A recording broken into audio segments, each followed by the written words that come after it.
Ladies and gentlemen, this episode of the podcast is brought to you by 10,000. Now, if you enjoy an active lifestyle, if you enjoy working out, you probably understand the struggle when it comes to finding apparel that fits your needs when doing those activities. Enter 10,000.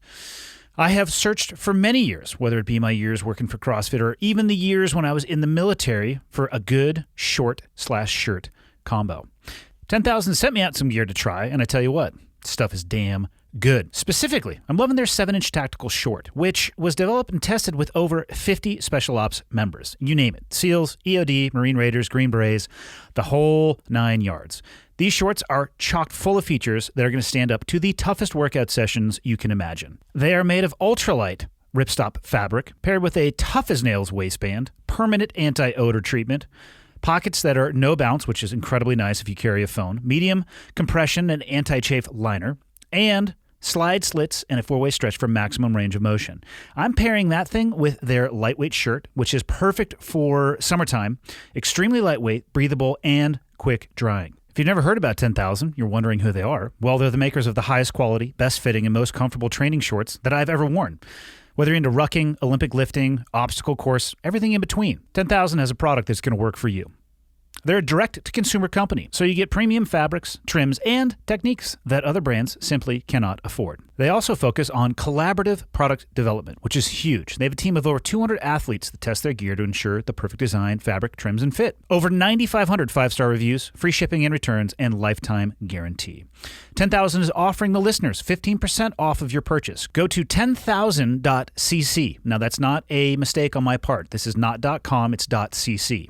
10,000.cc and enter the promo code ClearedHot to receive 15% off of your purchase. That is 10,000.cc and enter the code ClearedHot. This episode is also brought to you by Hellofresh. Eating healthier has never been easier, no matter what type of recipe you're looking for. Every single HelloFresh recipe is packed with fresh produce sourced directly from farmers.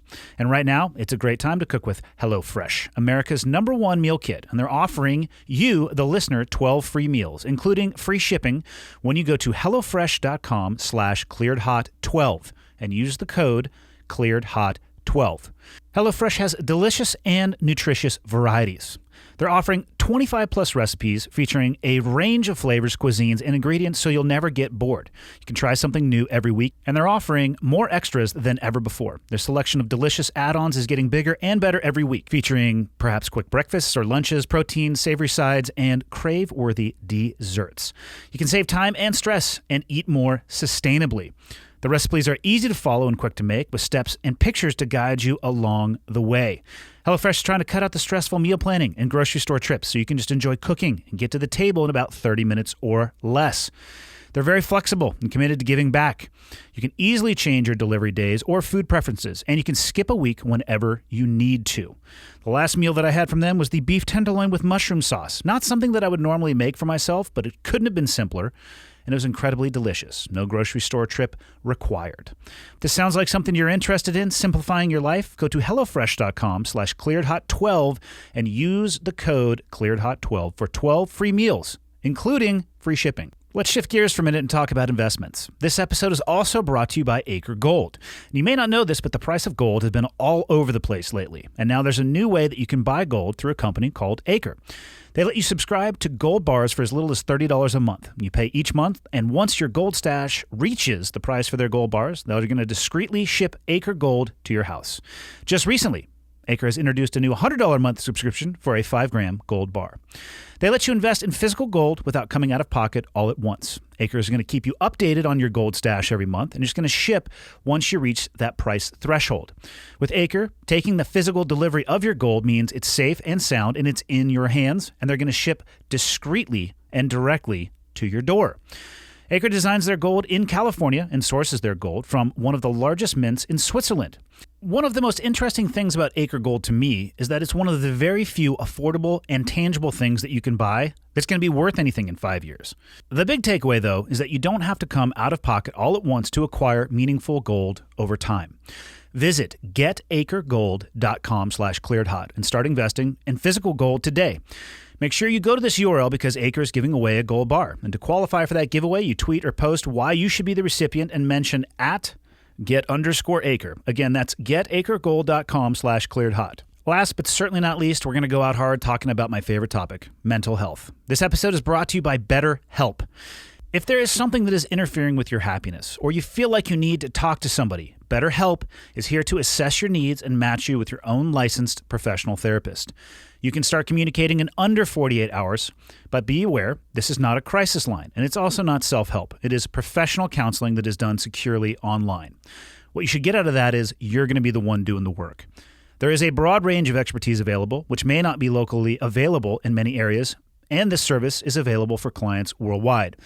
You have the chance to log into your account at any time and send a message to your counselor, and you're going to get a timely and thoughtful response. Plus, you can schedule weekly video or phone sessions, so if you have a little bit of anxiety about waiting rooms, you don't have to worry about that anymore. BetterHelp is committed to facilitating great therapeutic matches, so they make it easy and free to change counselors if needed. Side note on this, if you don't connect with the first person that you talk to, that's okay. Keep finding or keep searching for somebody until you do. BetterHelp is more affordable than traditional offline counseling, and financial aid is available. Visit betterhelp.com/clearedhot. That is betterhelp.com/clearedhot, and join the over 1 million people taking charge of their mental health with the help of an experienced professional. In fact, so many people have been using BetterHelp that they are recruiting additional counselors in all 50 states. Again, special offer for the listeners, 10% off your first month at betterhelp.com/clearedhot. My guest today is Jeff Depatie. Now, I don't know how many times I have been hit up by people, I'm going to assume north of the American border, read Canada, or hear Canada when I say that, talking about getting somebody on the podcast who is from Canada, specifically from a unit called JTF2. Well, guess what? I'm able to deliver on my promise of trying to do so. My guest today, Jeff, he checks all of those boxes. For those of you who've been asking, I hope you enjoy the episode. I would have a hard time actually describing everything that we talked about. Of course, we talked about the military background and the desire to go into that, but we spent a lot of time talking about the after and the growth and the things that can be learned through military service. And on that note, I am going to shut my mouth and let you enjoy episode number 180 with Jeff Depatie. Enjoy. Okay, I got the red smoke. Gun run, north and south, west of the smoke, west of the smoke. Okay, copy, west of the smoke. I'm looking at danger close now. Come on with it, baby, give it to me, I need it. Get cleared hot. Copy, cleared hot. Best starting point, how the hell do you say your last name? Well, properly it's Depatie, but Depatie's fine. Depatie's okay. I knew it was incredibly French-Canadian. So you are actually going back to Canada, correct? No, we've changed our plans. Okay, but you were going to go back to Canada. We were headed up there through here, and then another lockdown happened. So, and the reason that I asked that question is I was curious what you were going to have to go through upon crossing the border. Well, there's an app you got to download. Yeah, a border crossing app now. Yep. There's the COVID test you got to go through. And then all the other normal border crossing issues that can come, especially because Jess is American, I'm Canadian. Oh, boy. And then we got a dog. Just little things like that to just kind of add to the complexity of the crossing when right now, just with the corona thing happening, it already makes it more complicated than normal. Quarantine required? Yeah, 14 days. Yeah, no grocery stores, nothing like that. People have to supply wherever you're going to quarantine, or you got to do the hotel thing. Hence the app, so they can ensure that you are complying with the guidance, I'm assuming? Well, you would think so, but no. They call you every day to make sure you're where you're supposed to be. And then some point throughout your 2-week quarantine, a police officer will check up to make sure you're there. So it's pretty constrictive, if you ask me. I feel like that's a touch too far. I'm an expert on nothing to include border policy, quarantines, anything to do with viruses of any stretch, but I feel like that is too much. Yeah, I feel for the Canadian folks up there. I'm so thankful. My tourist visa down here has got a few months left on it. Yeah, so I can ride it out down here with Jess. It's a touch too far. It's been an interesting thing for sure. we stopped in Wyoming on the way up, and we went horseback riding, and I met this French American from France. He's a dual citizen, and he was talking to his grandmother in France, in I think Paris, and she was explaining all the things they have to go through. So to leave their house any day of the week, they have to email in, get permission to go. They're only allowed within something like 10 miles. And what she said to him was, she says it very much so reminds her of when the Nazis occupied France. So that's a rough comparison. That I feel like maybe the cure is not as, or the cure is worse than the disease this time, you know? Well, and the quarantine isn't necessarily a cure. It limiting the spread. I remember, what were they calling it? Cure. Flattening the curve early on. Yeah. All I'll say is I have felt incredibly fortunate to live where I live. Montana did follow the guidance. They did lock down initially, but I think they were more on the leading edge of opening back up as well. And I don't know if that's because that's just the flavor of the politicians, or maybe they realized that Montanans were going to do what they wanted to do regardless of what the guidance actually was. But you also have to remember it's a state of just over 1 million people for a geographically sized area that's not small. So it's different for sure. Per cap. Yeah. Yeah, man. This has been the conversation, hasn't it? Never ending. And also because nobody can figure out when it's going to end, if it's going to end. Is it a power grab? Do I need to wear a tinfoil hat? Is this the right thing to do? Is 5G melting my blood? I don't know, but I'll tell you what I do know. There's a park 2 blocks from where we are. And there's a man who... I see him about 3 times per month. He always has a different message. You're probably about 6 feet tall, same as me. Mm-hmm. His sign that he writes about 5G, it sits on the ground and it extends about a foot over his head. Good. And I can only see 5G on it because he's really trying to convey, I think, what he believes is a complex message as people are driving by. And I just feel like most of it's getting lost. Yeah. It's just a ton coming at everyone, right? It leaves a lot of unknown. Like you said, a lot of questions, a lot of when we flatten it out. Okay, well, where is the flat? Well, we don't know where that is. Okay, so it kind of feels like you get jerked around a little bit. I agree. You said something about Montana, agreeing with the policies up front. Yeah, you should have interventions for outbreaks. Yeah. That's a no-brainer. But then as soon as you kind of start getting the ground truth, the feel for what this cold virus or whatever it really is, it takes, I think, braver people not governed by fear so much to, especially in the political arena, to ease those strings a little bit. So, and that's an interesting conversation too, because people will say, it's not that I'm afraid, it's that I don't want to put anybody else at risk. And depending on who you talk to and when you talk to them and how you talk to them about it, they will shift through that paradigm of reasoning. And I think a lot of people are very afraid, which is easy to do absent the proper information.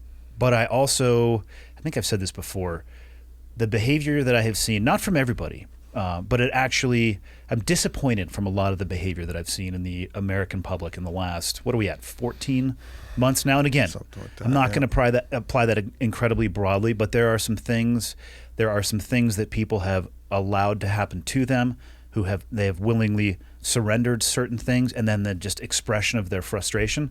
It's been pretty ugly in a lot of ways, and it sucks. And I hope that people are learning lessons from that and realizing how bad of a look it is, and hopefully improving their character and behavior. But I have my doubts, Jeff. Yeah, well, the gift, fear is holy ground in a way. You can glean so much from it if you know what you're looking for. Diamonds, pressure, all that kind of stuff.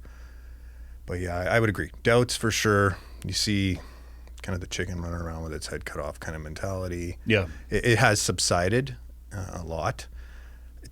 I think, and if we're going to kind of play jazz here a little bit with this, it's just because people are scared to let people die. And that's something that's lost, I think, on humanity. Death it's an inevitable part of chaos and creation. And until people are really, willing to hardline that one, because that's what I think has got the stranglehold here, is that the mortality thrown in people's face. The mortality, yeah. People get scared. A lot of people haven't confronted their death. They're terrified of it. They try to do everything to avoid it. And To include myself, like, don't get me wrong, I'm trying to avoid my own death as well.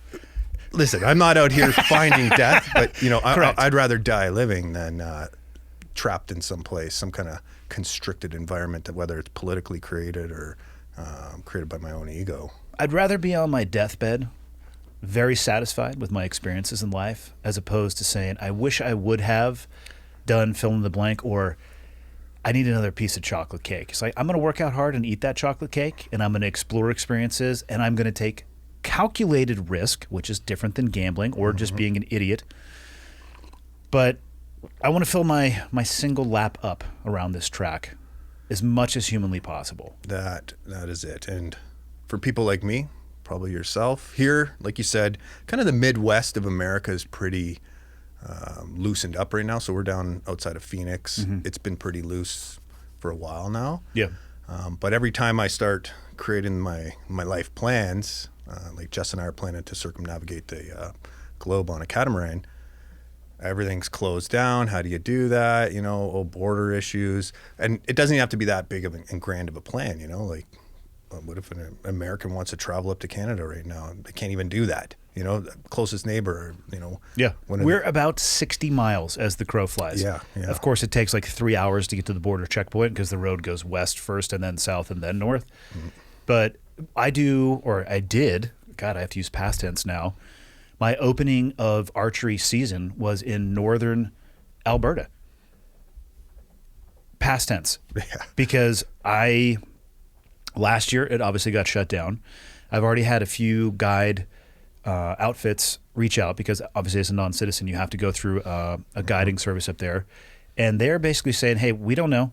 It's going back and forth, but you're probably best to not plan to head up north. There was some amazing snowboarding up there just north of the border. Might as well have been in the Himalayas because I mean, couldn't have seen it, let alone access it. It's crazy. Yeah, it's so hard not to talk about this hot topic. I've been kind of keeping away from the news, not avoiding all that. Yeah, but it seems perfect. Like every time I step out, though, it's like, oh, bam, no, wait, this reality's still here. Yeah. Everywhere you go. An interesting complication for you. Your wife actually reached out to me originally, but we very quickly were all emailing, and you guys were talking about your trip home. I mean, it's a different issue for you because you're trying to get back to where you came from, and now, welcome aboard, buddy. You're stuck here. It's a great place to be stuck. There are worse places to be stuck for sure. Certainly. And, I hate to sound like one of those people who's like, oh, every crisis is an opportunity. But it is, really though. what it did is, it just formed us to make a better path decision. And that I mentioned the sailing, and it forced us, we're going to do this sooner. So when we get back we're going to drive back down the West Coast, Washington, Oregon, California. And when we get back, we'll sell our place in Arizona. We'll liquidate most of the stuff we got up north, and open seas, here we come. That's awesome. Yeah, I've had it's interesting. I've had a few people reach out, and they don't want to. I take that back. They do want to talk about how awesome of a time period the pandemic has been for them. Not as in like, hey, I'm having the time of my life, but I've refocused on my goals. I've had a more successful year than I've ever had in my entire life. We're healthier as a family. My relationships are stronger. And I look back at my own time, this podcast studio came about because as the pandemic was starting, one of the things that I fall back on and was taught to me very early in my military career was, why don't you should probably spend your time focusing on the things that you can actually control as opposed to the things that you want to be worried about. Circle of influence versus circle of concern. And I couldn't control the pandemic. I used to spend a lot of time doing speaking engagements, and you can take a guess as to how that went during the pandemic era. And there's some opportunities over Zoom, but I just hate that medium when it comes to connecting with people. So what can it's I hard to connect on video. So what can I control though? You know what I can do? I can double down on the things that I have absolute control over. I could do some research again, like we were talking about before we started recording. How do you find a camera for a podcast? How do you find sound absorbent or dampening curtains? And I just focused on that. And because I did so, the podcast started experiencing growth that I don't know if I ever would have experienced if I was still doing it.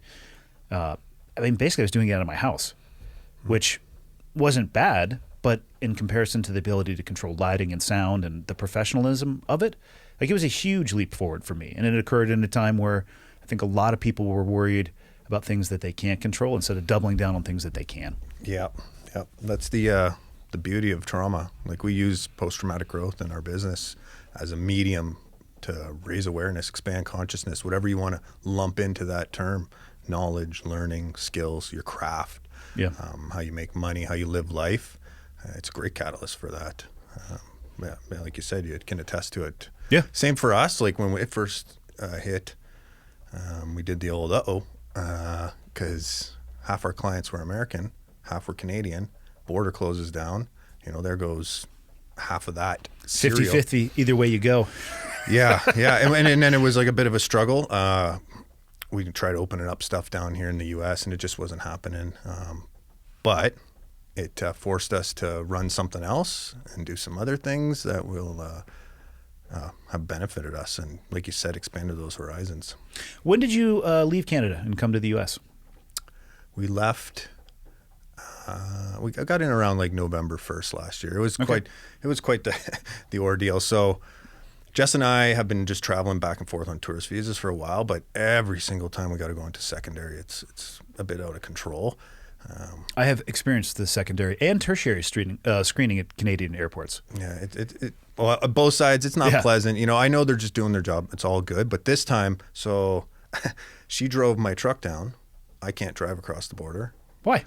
Well, I'm non-essential. So even though she's my during this time period, I thought you meant in general. I'm like, what are you talking about? Yeah, during this time Okay. period. Yeah. So she drove the truck across. Had my clothes and stuff in there, and then I flew into Chicago. She came across. She had, oh man, it was such a nightmare for her. Comes, leaving, hits the American border.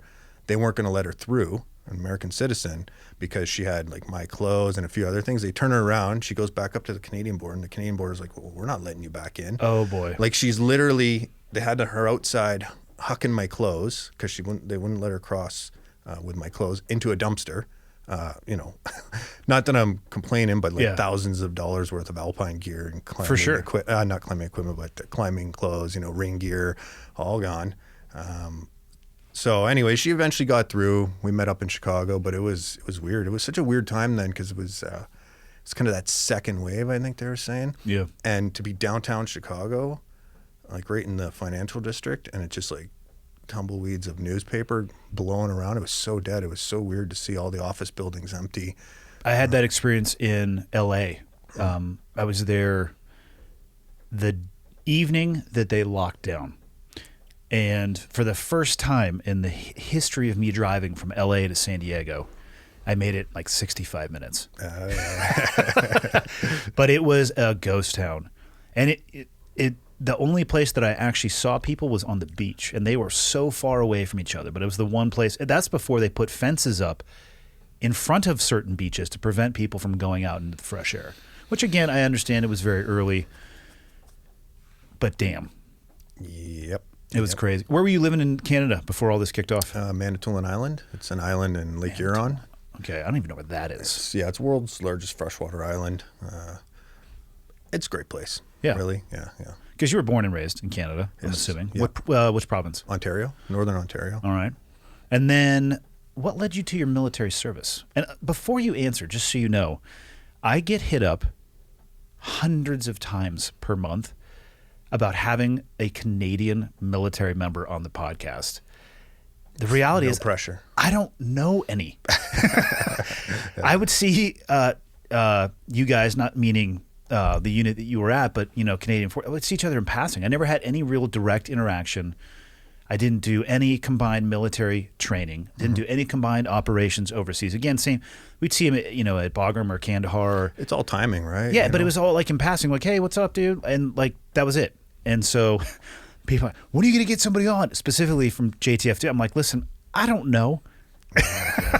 Yeah, well, it's a little bit of a ordeal right now because, so on the American side, you guys have been kind of doing this for a while, right? You got a lot of ex-military people making headway into the business world, the podcast arena, kind of waving the flag, if you will, for the military, but as private citizens.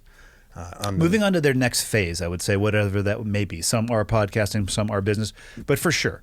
And unafraid to say, I'm an ex-SEAL, or I used to be whatever, and on north of the border, that doesn't happen nearly as much as it should, because it's I feel like it's a little bit stifled. So for right now, what's happening is they're kind of sorting out all the OPSEC stuff. Like what is in the arcs of someone who retires. I think they got their own reasons, but with our unit, with JTF2, there's some domestic mandate. Which is very, very different than how it operates here in the state. Obviously. Right, yeah. You got your HRT, Passe Comitatus, FBI, and then... Which they are tasked with that. And for people who don't know what Passe Comitatus is, it's basically, it prevents military from being used in a policing capacity. Yeah. So you can train, but that's why you're not going to ever see... an element from development group kicking in a door in Chicago. Like There's going to be specific... Unless it's really gone bad. Man, I don't even know what it would take for that to happen, to be honest with you. I could see some advise and assist, maybe.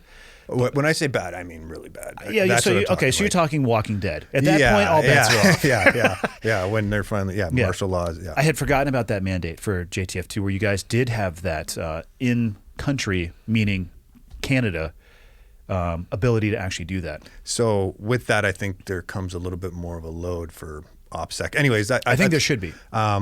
They're figuring that all out right now. So I'm kind of in that nebulous ground of, what can I do? What can I say? Really tiptoeing lightly. But do they reach out to you and have those discussions with you, or is it on you to navigate on your own? It's on me right now to navigate. I've been in contact with some people who are still in.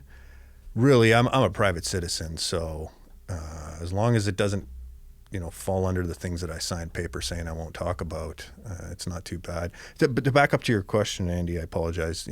I think most people's military careers start when they're super young in a way. Like for me, as a unorganized, youthful boy, just as a child, I was, a boundary pushing human being, this tall, and man, I must have gave my mom, God rest her soul, such a headache. Like I wasn't I think bad. That's the way of most young men. Yeah. Like example, 4:00 in the morning, I'm 4 years old. My dad's coming home in the city, and there I am on the sidewalk, just that kind of always deep sense of adventure, I guess, and then we moved out into the wilderness. So as a young preteen, I was fascinated by survival, hunting, fishing, all that kind of stuff. Like behind my house where I grew up, we could just go into the wilderness, and I'd spend all kinds of times there, that kind of archetype of the dark wolf in your head, How much freedom would your parents give you to go out there? Oh, a ton. My parents were, I look back and I hope when I have kids, I can be that free, that like comfortable to let a child go and disappear from sun up till sundown. Yeah. And even spend nights out there. And, it was... You might actually get put in jail for that now. That's why I hope I have the strength, because I know what it did for me in Yeah. developing my character, the contours of my character. And then, kind of similar to other people, not extremism, like extreme sports, extreme climbing, that kind of stuff, and escapism, drugs and alcohol as a teenager. It wasn't a pretty time. It was a bit complicated for me. And then a little later, I ended up getting my pilot's license, my float rating, skis, started doing all the commercial stuff. So I got my multi, my IFR, building up my hours, and then college, spent a few years in college, chemical engineering, computer systems engineering for 4 years, kind of just kicking the tires, a bit listless. Yeah. The whole thing, though, the whole point of saying that is when I was a little guy, it was cowboys and Indians, or cowboys and indigenous people, or however you'd say it, politically correct now, Gridiron and Cobra Commander, and then survive. Like it was that through line was always there, and it was always in the back of my mind. And then finally, kind of Army, Infantry, Airborne, SF. What drew you? Actually, two questions. One, when you were saying you were going through that exploration of the drugs and alcohol, and it was kind of a dark place. How'd you get yourself out of that, or was it somebody else that helped you see the way out? So, looking back now, I remember making this decision very young. I loved pushing the boundaries of the risk-reward factors of the human body. I loved diving wherever, I always said fighting the fear. So wherever I got that fear feeling, I went for it. It got me into some pickles, but also... Probably made you the person you are today as well. 100%. I'm one of the few, hopefully there's more than just a few, but I get to look back and I get to say there's no regrets. Maybe a couple little tweaks, but I feel like my path was well trodden. As a child, I was well nurtured. I was well loved. My parents loved me.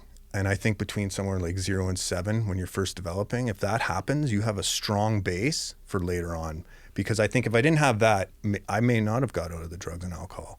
And then I moved into an early childhood, not an early childhood, but my childhood, or preteens, we'll call it. And I had a good environment. I had good family.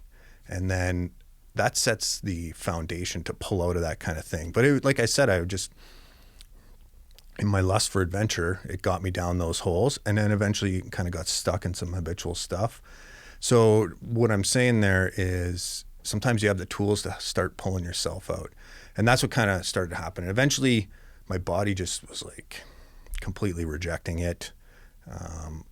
Full disclosure, I got arrested. I breached probation, so I was tossed in the proper jail. And that can be a wake-up call. Well, so there I am at the Glass in the orange jumpsuit, and my mom and dad come and see me.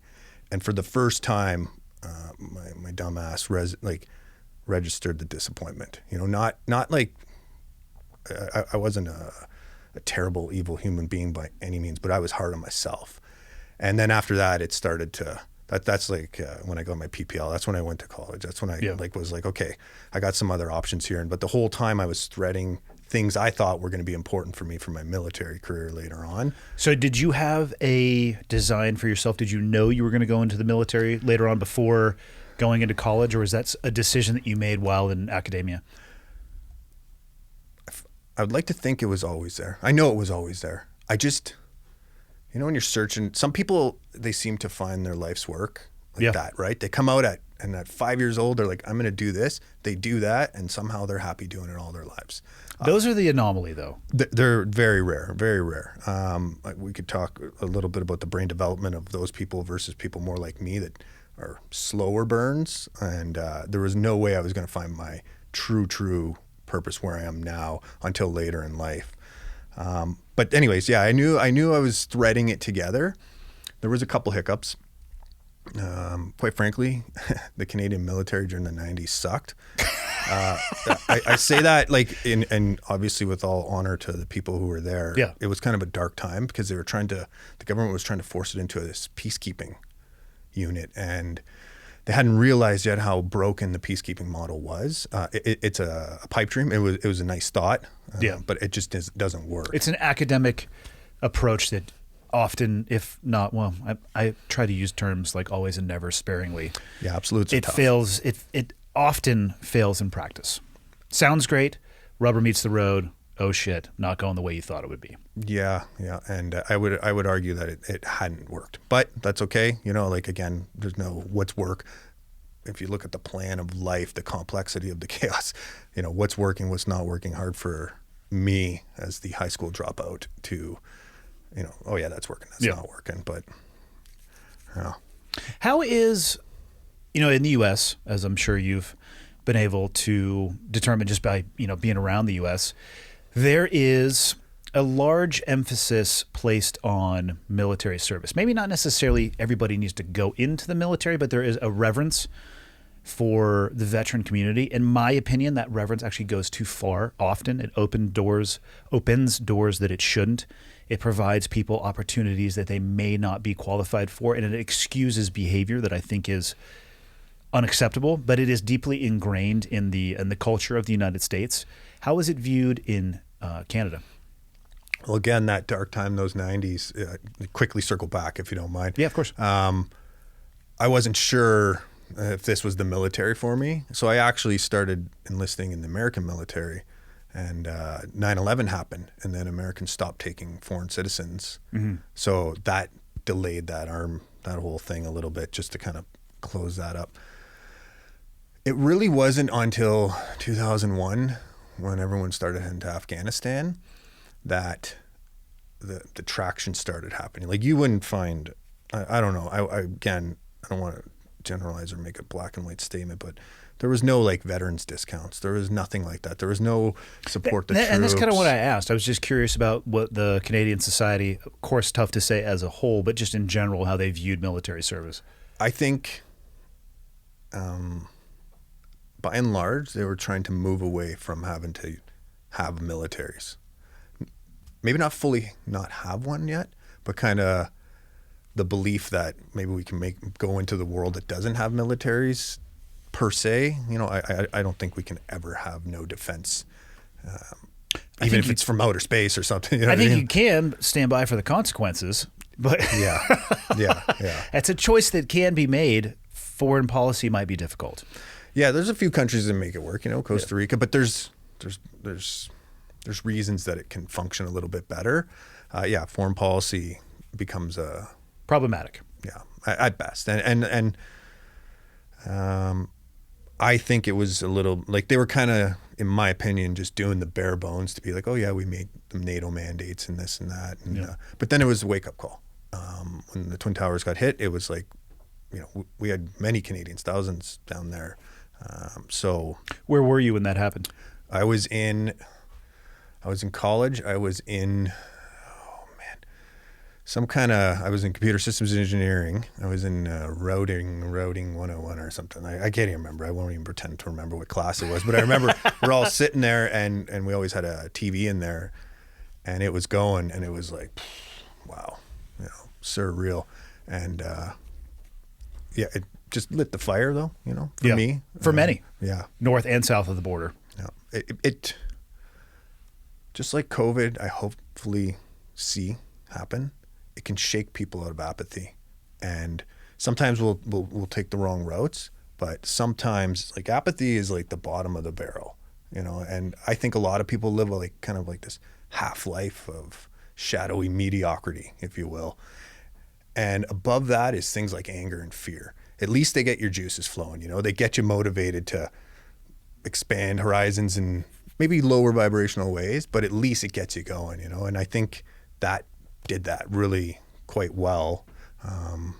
But I wasn't that involved in the U.S. at the time, you know. I didn't, even though my previous wife, who I was with then, was American, I didn't spend a lot of time down here, so I don't know what the real ground truth was. But anyways, it brought a reality that I think solved in the long run, ended up solving some problems around the world that will, you know, inevitably lead to more stability.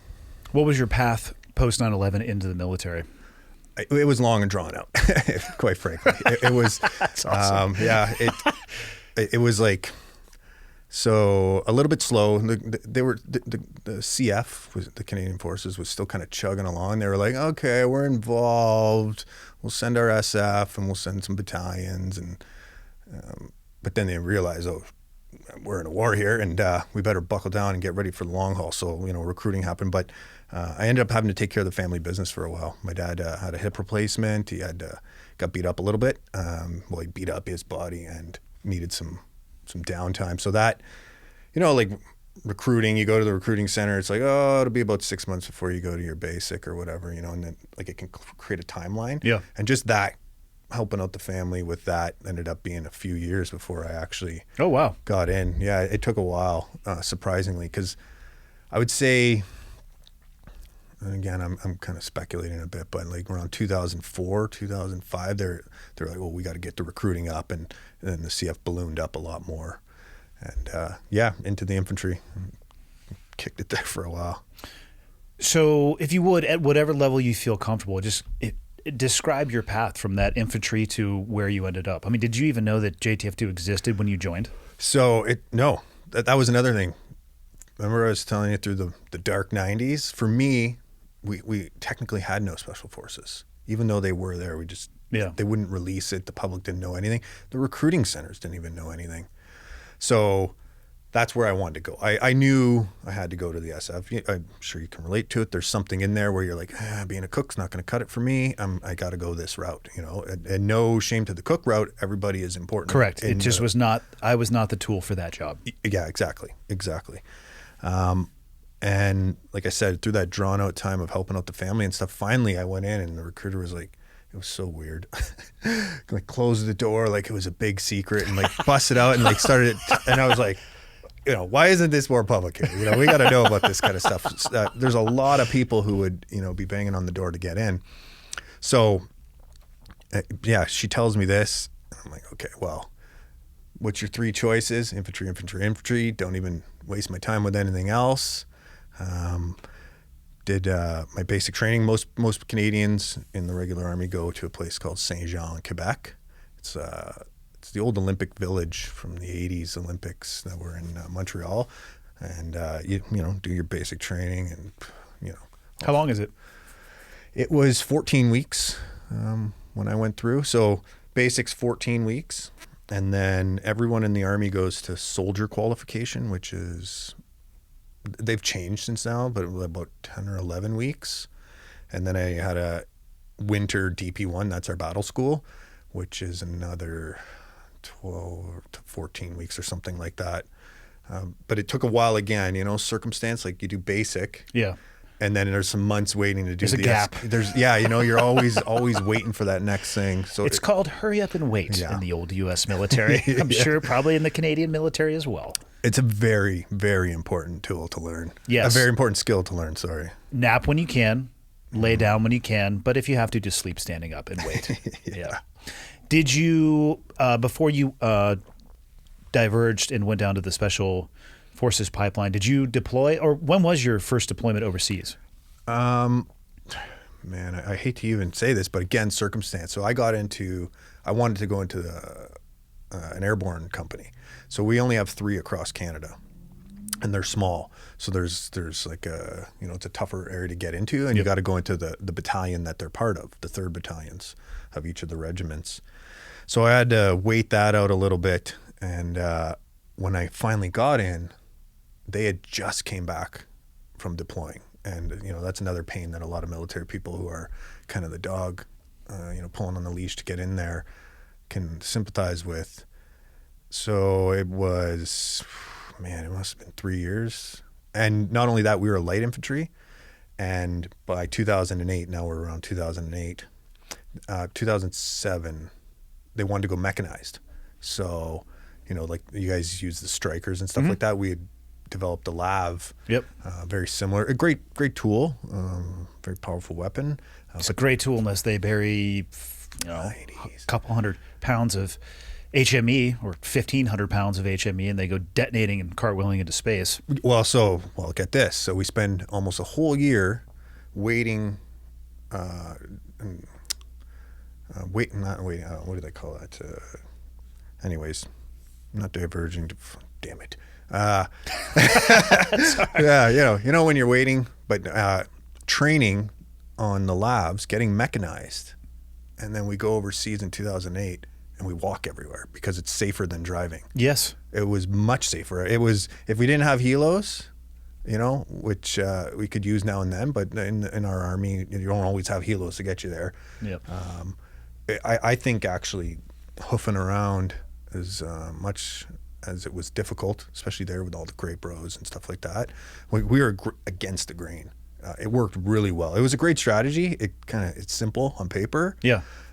This here, you know, like the lab on the road, they control that. They don't control it, but they know you're predictable.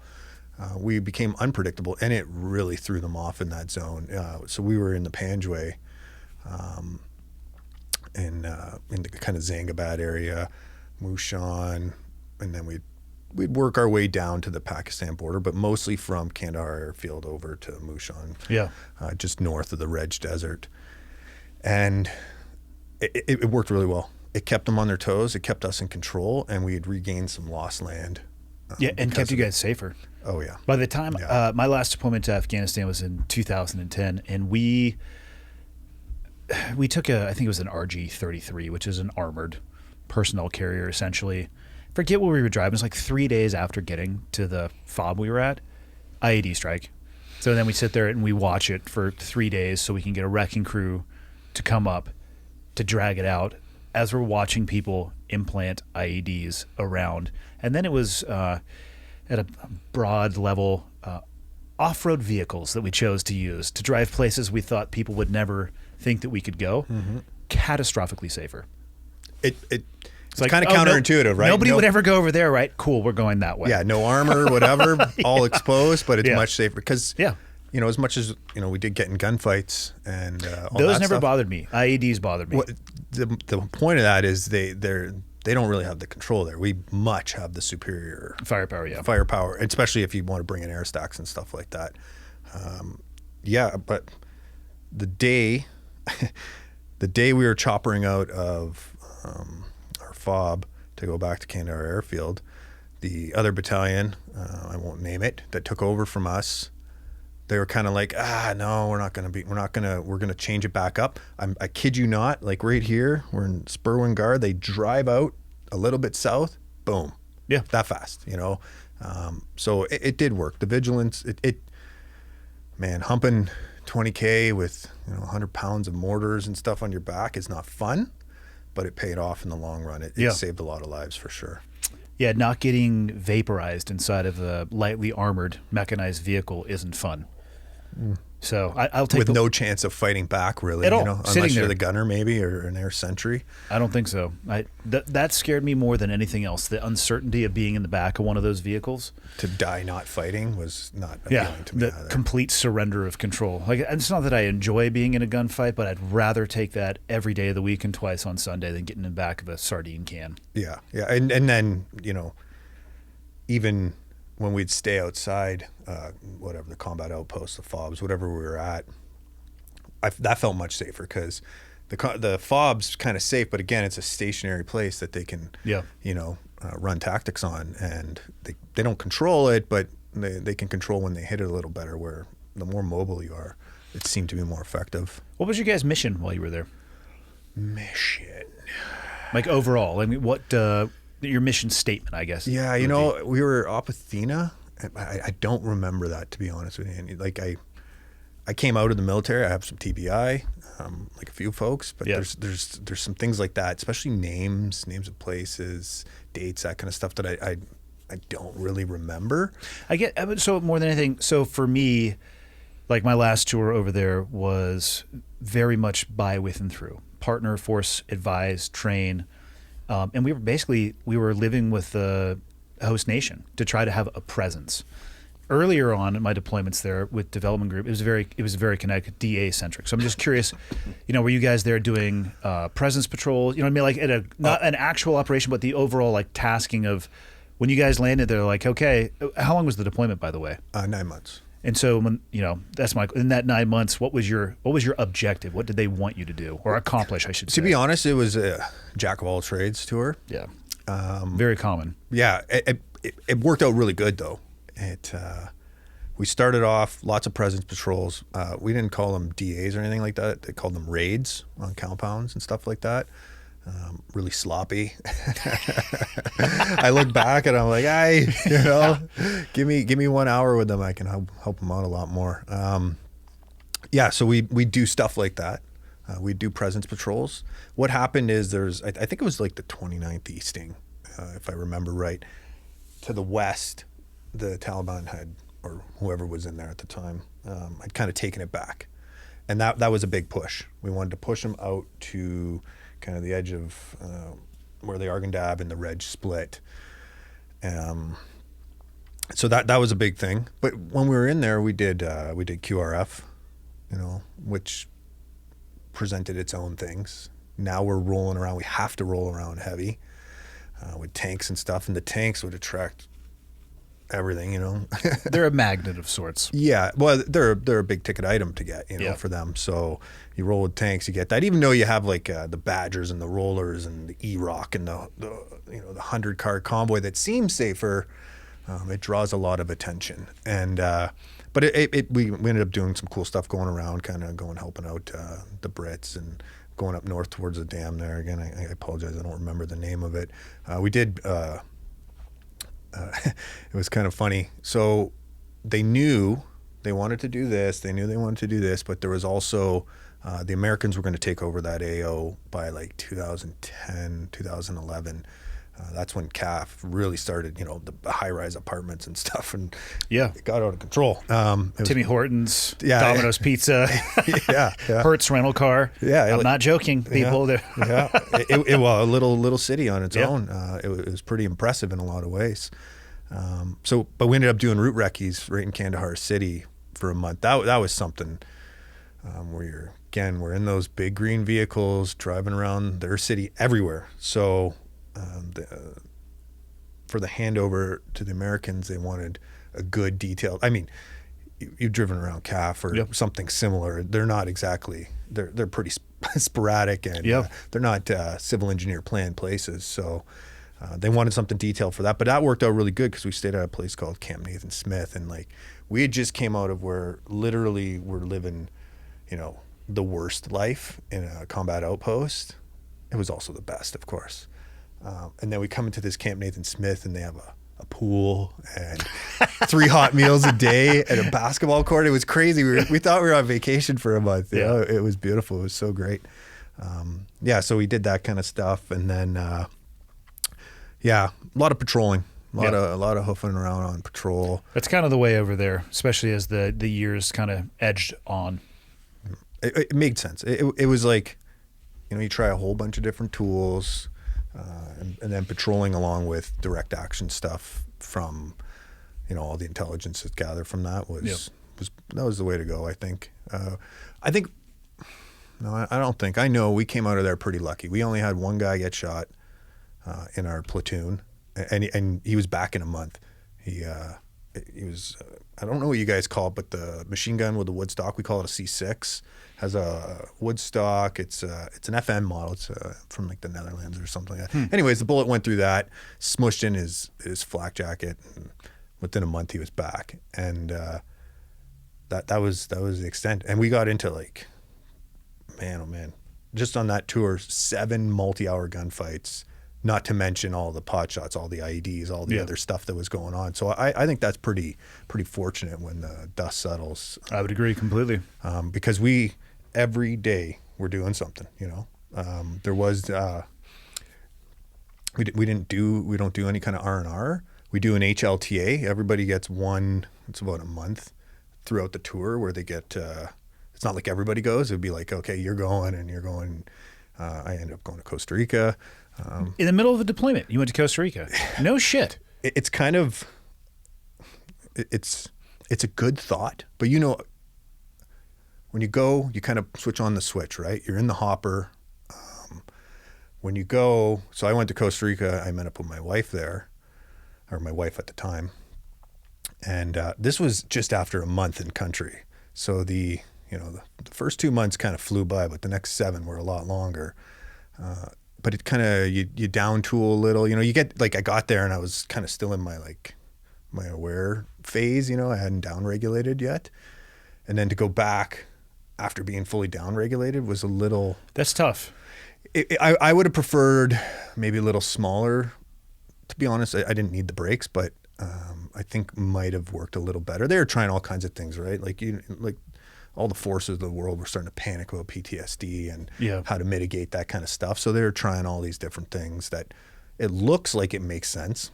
Like they paid for you to go, and they gave you your flights for you and your significant others. And if you had kids, your kids, and spending money and stuff like it was really, it was great. Shit. Like in theory, it was really good. It was just for the boots on the ground, the combat guys. Jury's out, I'll say. I won't hardline it because it might have worked really well for some, you, and maybe not so much for me, kind of deal. As is the way with almost everything. Yeah. So you get back from that deployment. Where did your military career take you after that? I started prepping for selection, really. And then about, 6 months after I got home, I went and did selection. How long is that process? So the actual selection is 7 days.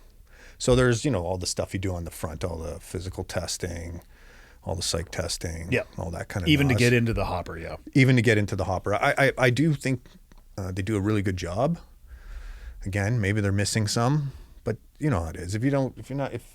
If that stops you that soon on and you're keen, you'll come back, you'll come back. And as long as you got the attributes. Yeah. And then the selection is 7 days. It's different. It's a neuropsychological test. So everything, all your behaviors are tracked, monitored, and scored. And then you got to score high enough in certain piles. So in a 7-day time period, and again, I'll let you describe this in any level of preciseness that you want to, because you're the one who knows the boundaries of what you can talk about. So for me, when you say selection, were they selecting for the individuals that they then would put the time in to train? Because for me, when I say selection at the East Coast, that was a 6-month process. There was the psych test, the screening, and all of that, but there wasn't like a 7-day evolution where they, you know what I mean? It wasn't sit with the, not the academic side, but the procedural side, determining who we want to select. There was no 7-day to weed that down more. It was you got your oral board, you went and talked, and then you went to selection, with which about another 40% of people did not make it. So was there more training past that 7 days? Oh, yeah. So okay, what happens, so that was where they were trying to really refine the pool to dedicate their time. Yeah, so the thought process behind it was, you know, the headaches of force generation, especially if you got to draw your manpower. The idea is that it's quicker. So hopefully they boil down before, you know, they take some chances like we talked about, but then they run 4 serials, 3 serials, depending on the year, and boil it much more down. Okay. And then what they'll do is they'll score that up and kind of take it's usually the best 30 to go on to the next portion, which is the assaulter course, which is 10 months long. Okay. And then throughout that 10 months, you know, every module, there's chops. If you don't make standards, there's chops, you know, the peer chops, all the chops that happen. You know how it goes. It's an intense 10 months. Yeah. How many people started and how many people made it through? On mine? Yeah. We had a pretty strong one. So I think, this is me thinking, by this time we had a lot of like keen soldiers. So a lot of people who wanted to get into the warfighting arena because there was a war to get into. Mm-hmm. A lot of people who were keen to get into the SF. And we, like I said, we had I think a really strong group. And I think it was 30 started. And if I remember, 16 or 18, but it was a strong finish. That's still, 40% attrition, high 30s percent attrition. And the idea isn't necessarily to shoot for attrition. Like it's not like, hey, we got to hit that 11% mark, right? No, it's about the standard. Yeah. No, you meet it, you don't. There was just that one thing of that shaving the ice cube that was a little bit iffy. I don't know if they still do that, because if you have say you have 10 super strong dudes, okay? And number 11 isn't as strong, but he's stronger than 50% of the course before. It's like, okay, that's a loss of a dude, you know? Yeah. So I don't know if they're still doing that. I thought it was, again, those people sometimes are invited back depending on attributes and stuff. Post that process, so you're 10 months through now.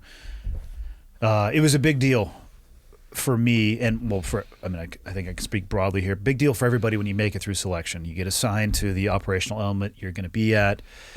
You go meet the people you're going to be working with and for, and by that I mean they haze the shit out of you. Well, selection never ends, right? Yeah, it never ends. So you just repeat and you go back to a new guy cycle, and you've just made it through a really difficult selection, and you're like, okay, sweet, back on the bottom of the barrel again. But at least you know where you're going to be. And honestly, my experience was they were very welcoming because it was based around performance and standard. If you meet those things, dude, welcome aboard. Let's go do this. We got a lot of things to focus on overseas, much less bullshit back here. And then I started deploying. Did you have a similar experience? No, unfortunately, the same thing kind of earlier in the story. Your timing sucks. My timing was, honestly, like I didn't get to rack up all the tours that I wanted to. Like I was always keen. Not necessarily a bad thing. Yeah, who knows? Like I said, no regrets. Life worked out great. My experiences were great, but the same thing. The squadron I was with had just gotten back. And actually by then, the Canadian government, so now we're kind of like 2011 by the time this is all, when I'm all, hanging up stuff in my locker, they were changing their presence in Afghanistan. As were most countries. It started going more to gray roll stuff, more kind of source handling. Yeah. And to buy with and through. Yeah, and the big mechanized, the big green machines were starting to pull out. So it was a bit of a slow time. So it wasn't until 2014 when ISIS decided to pop up that we found ourselves in Iraq, which was great. It was good. Where'd they drop you in?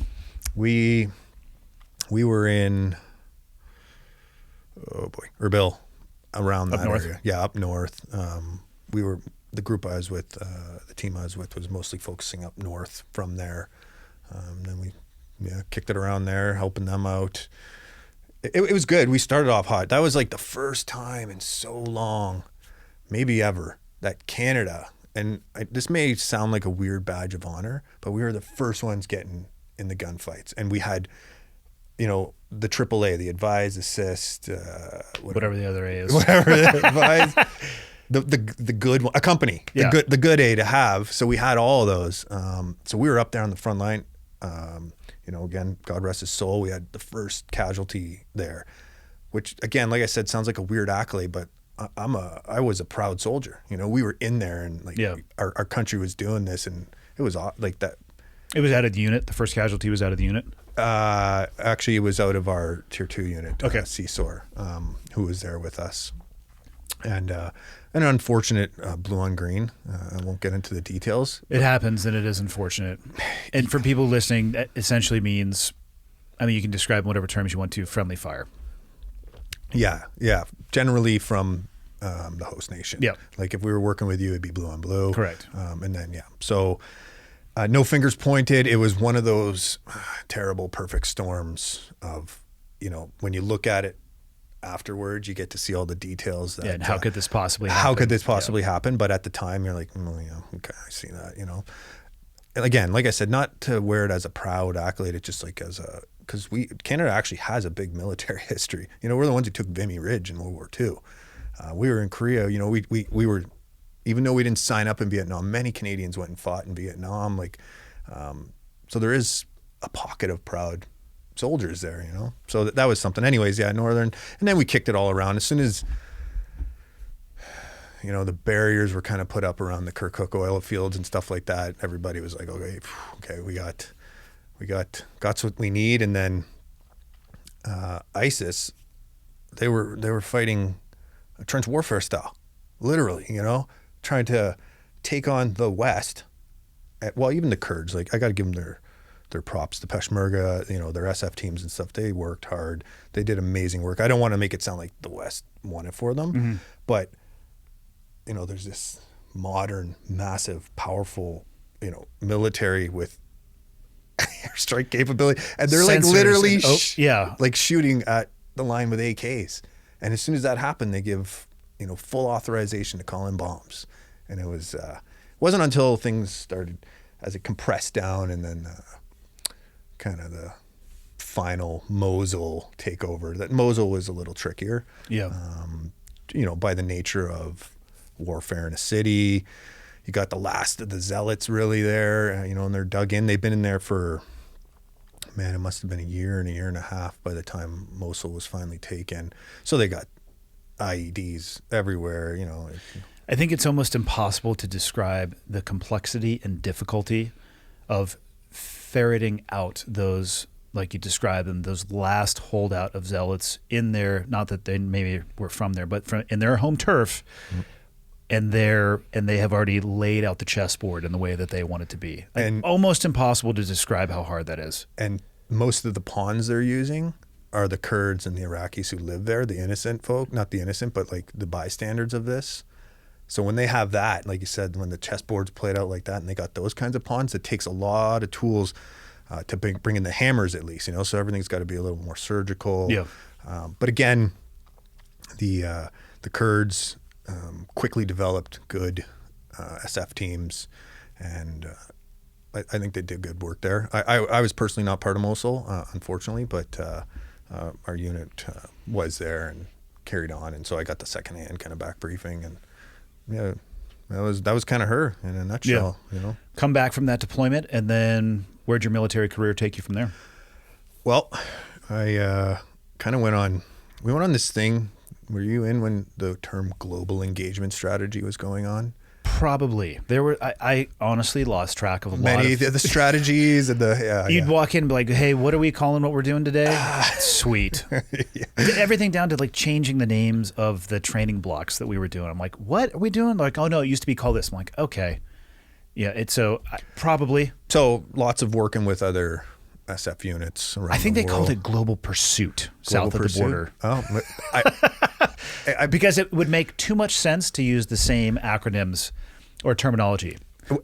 so the interesting thing about that time though is like, it's crazy, especially like when you boil down to maybe Five Eyes, and then you boil down, it's like, why aren't we singing off the same sheet a little? Anyways, that was the whole pursuit behind that, I think, which I think was super successful. The exchange of knowledge that happened from the guys around the world there to elevate, if one country's masters in breaching, we'll say, one tier 1 unit, even though it's pretty mastered already from each place, but if someone might have that little edge, you share that knowledge, that's exponential growth. It elevates everybody's game. And we're all on the same team. So that fast learning that happened there, that, and then a few other little things for a while, but I started going on, like breacher course, did my sniper course, Hey-Ho instructor, Hey-Ho course, that kind of stuff. Hey-Ho was before, my apologies,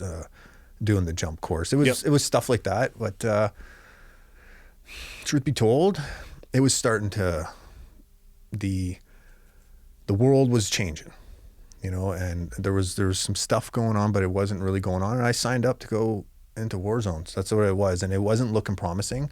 So there was some gearing, down tooling, kind of, where am I going to go now?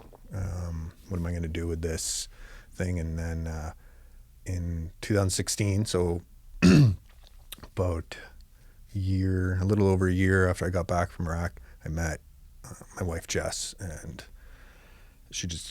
we just fell in love. Completely altered my perception of what life is, really, to be quite honest. I had this one lens, that I lived by for a long time, really polishing, thinking it was the right thing for me. And then I met her, and it was like, went to work on my neural networks. And I've had that same experience recently. With a woman or a child? Yes. To the woman part. Okay. It's illegal to have that experience with a child. I was thinking maybe your wife had a child. No.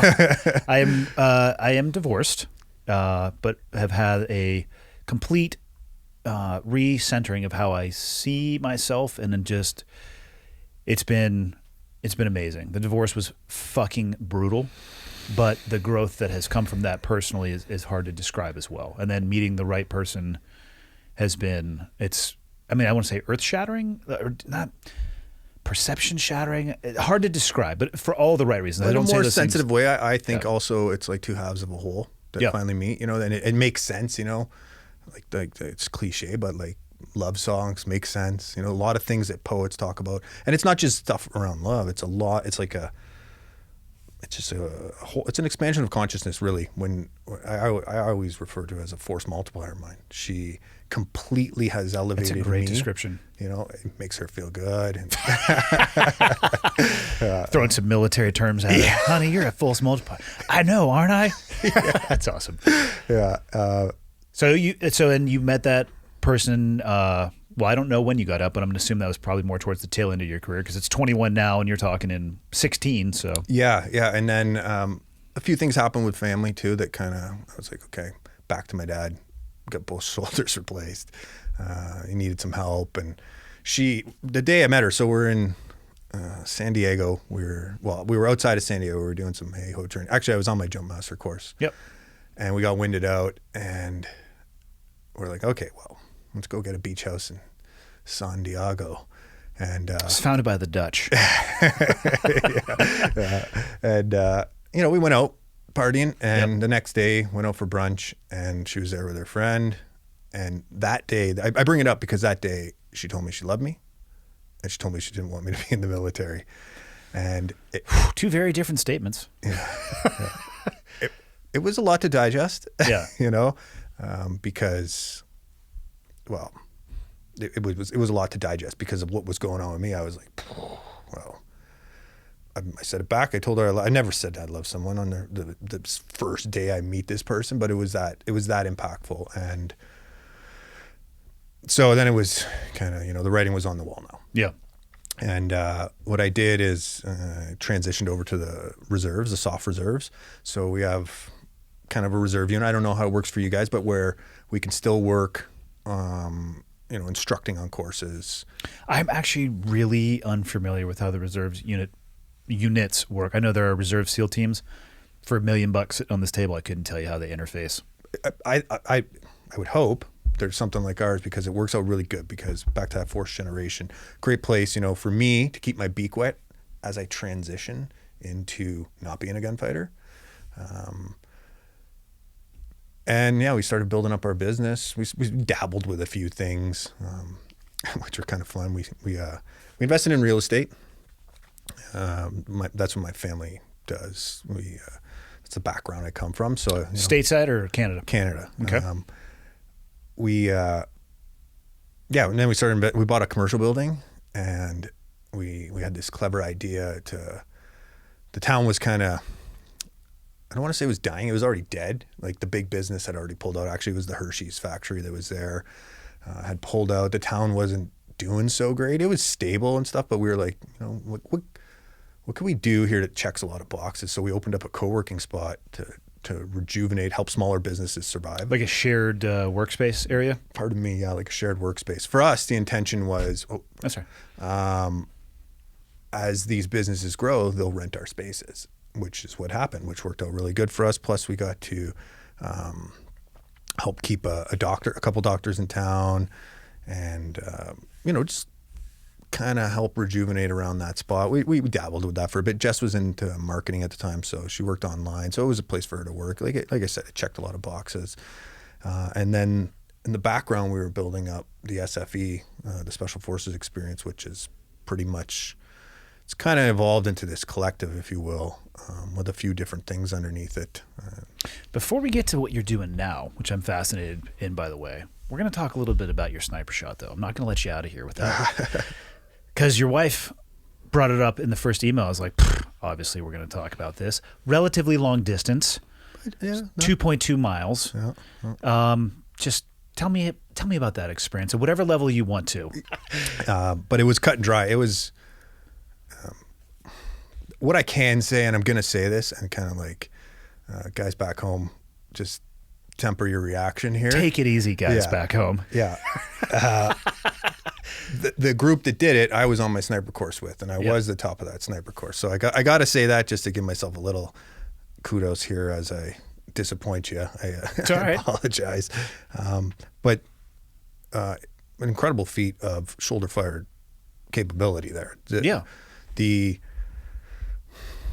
You're literally taking into account everything, the curve, the spin of the earth, like there's no, and it was a city shot. So there's multiple winds. Really? Yeah. It was in Mosul, actually. Holy. Yeah. How many rounds To get there?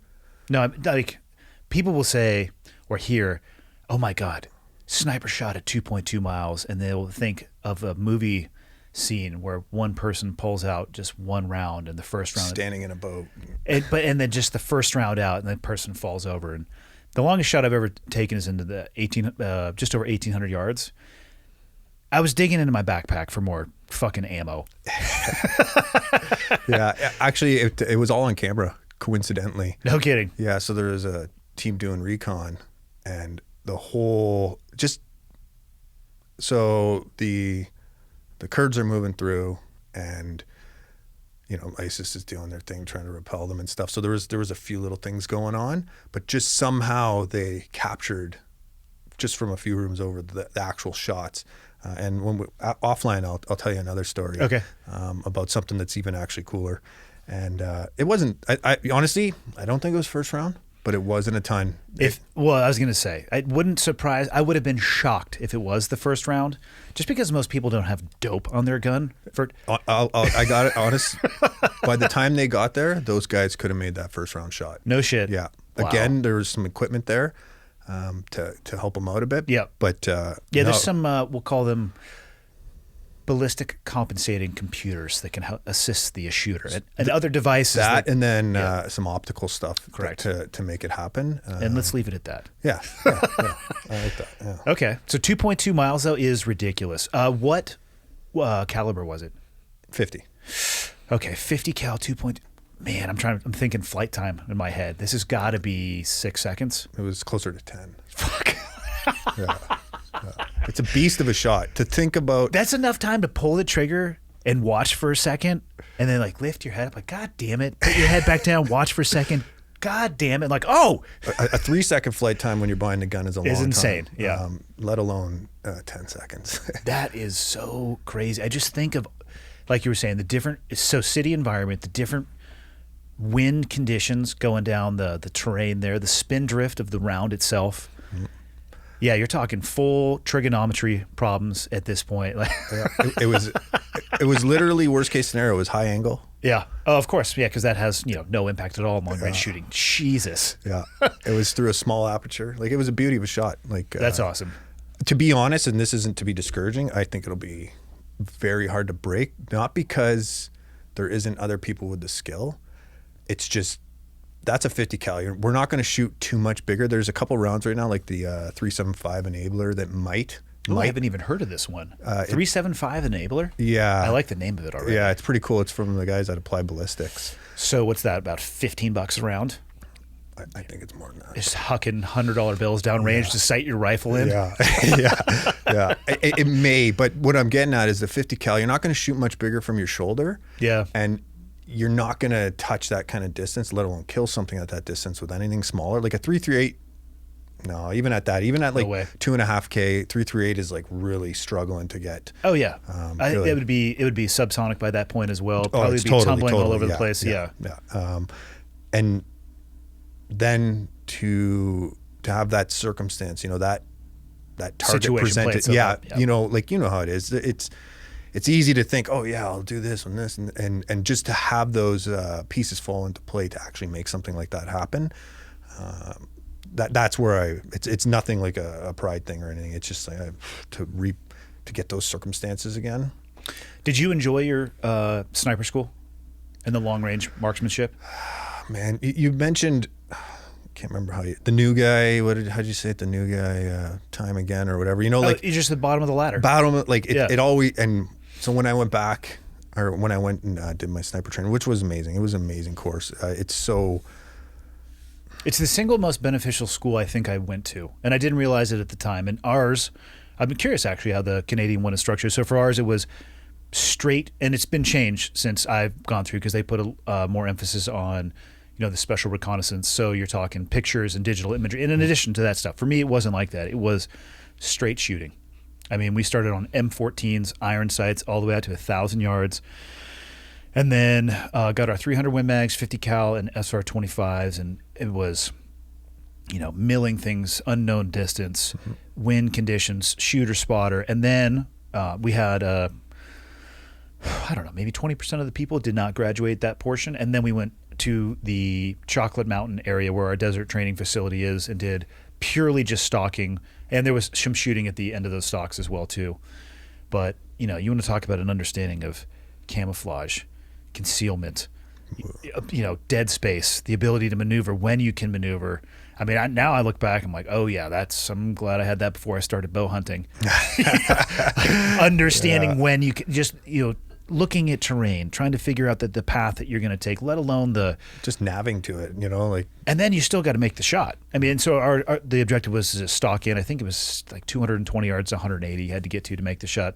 I might be off, plus or minus a couple, 20 or 30 yards on that. But I love long range shooting. Ever since that course, it has been, I don't get to do it nearly as much as I used to, but it's been awesome.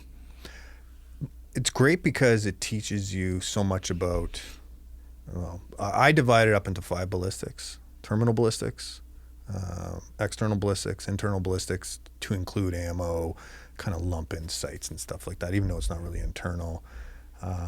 Transitional, from the muzzle out, maybe a meter depending on your round, and then cognitive ballistics. And that last one will ruin all the other ones. Yeah. Well, it's kind of funny, you can have everything on this side perfect. Yeah. And on this side is where trash. Yeah. Tired, stressed. Yeah, for sure. Whatever it is, bad decision. Oh, I dialed one too many when I should, whatever it is, right? Yep.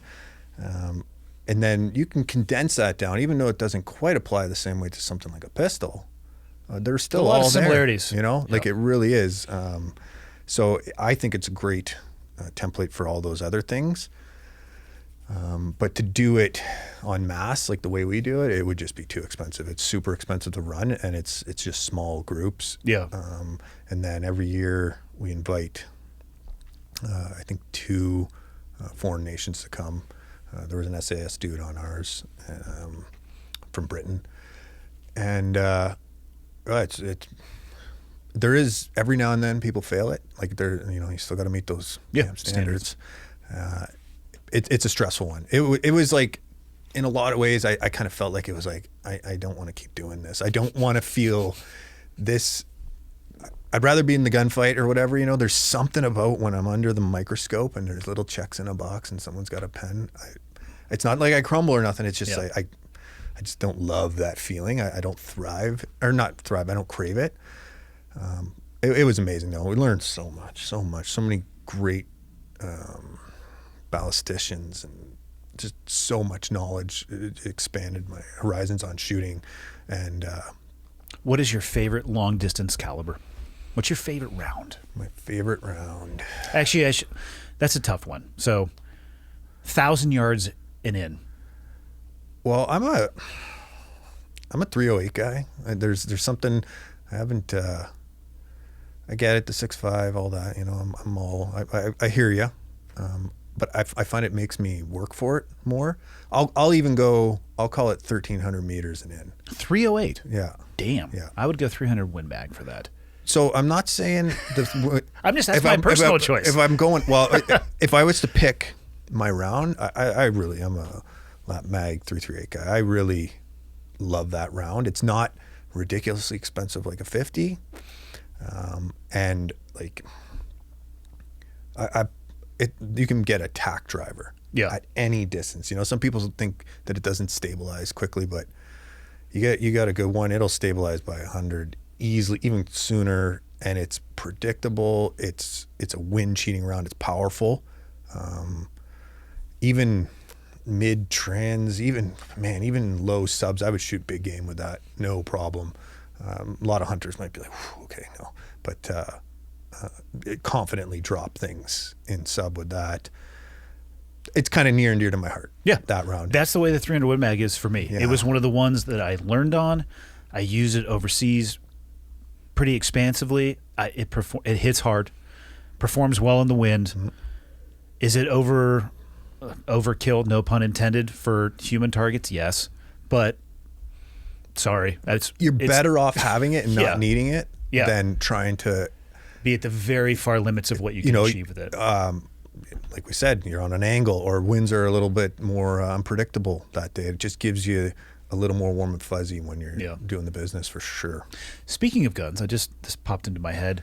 What are your thoughts on the current gun laws in Canada? Is oppression the right word? No, just kidding. Truth be told, it's not great. I'm a gun lover. I'm an advocate for. Well, it was a primary tool in your hands for a long period of time. So it's got a special place in my heart. But even growing up, I liked shooting. I love the art of shooting, the sport of shooting, the competition of shooting. I love it all. I love the science behind it. It brings a lot. It can bring peace to me. Not like peace, like military peace, but it can do that too. It comes down to a very simple statement: guns don't kill people. People kill people. You take their gun away, they're going to drive a dump truck. You take their dump truck away, they're going to make HME, whatever it is. There'll be escalation. Some places, like say Britain, where you don't really have any, and their gun crimes are low. Well, it's not surprising.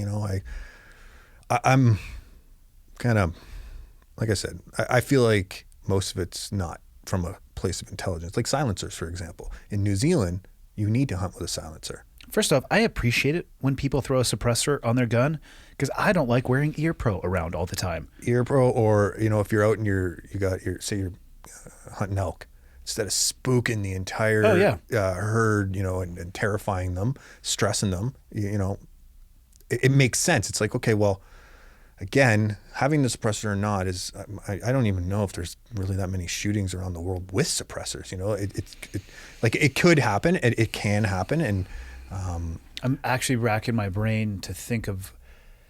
It wouldn't surprise. Well, I would say it wouldn't surprise me that the guy in Las Vegas may have had one because he seemed to have quite the selection. But if you listen to the video, you can tell it was unsuppressed. So I don't know. I mean, I don't obviously have access to all the audio or what was in that room.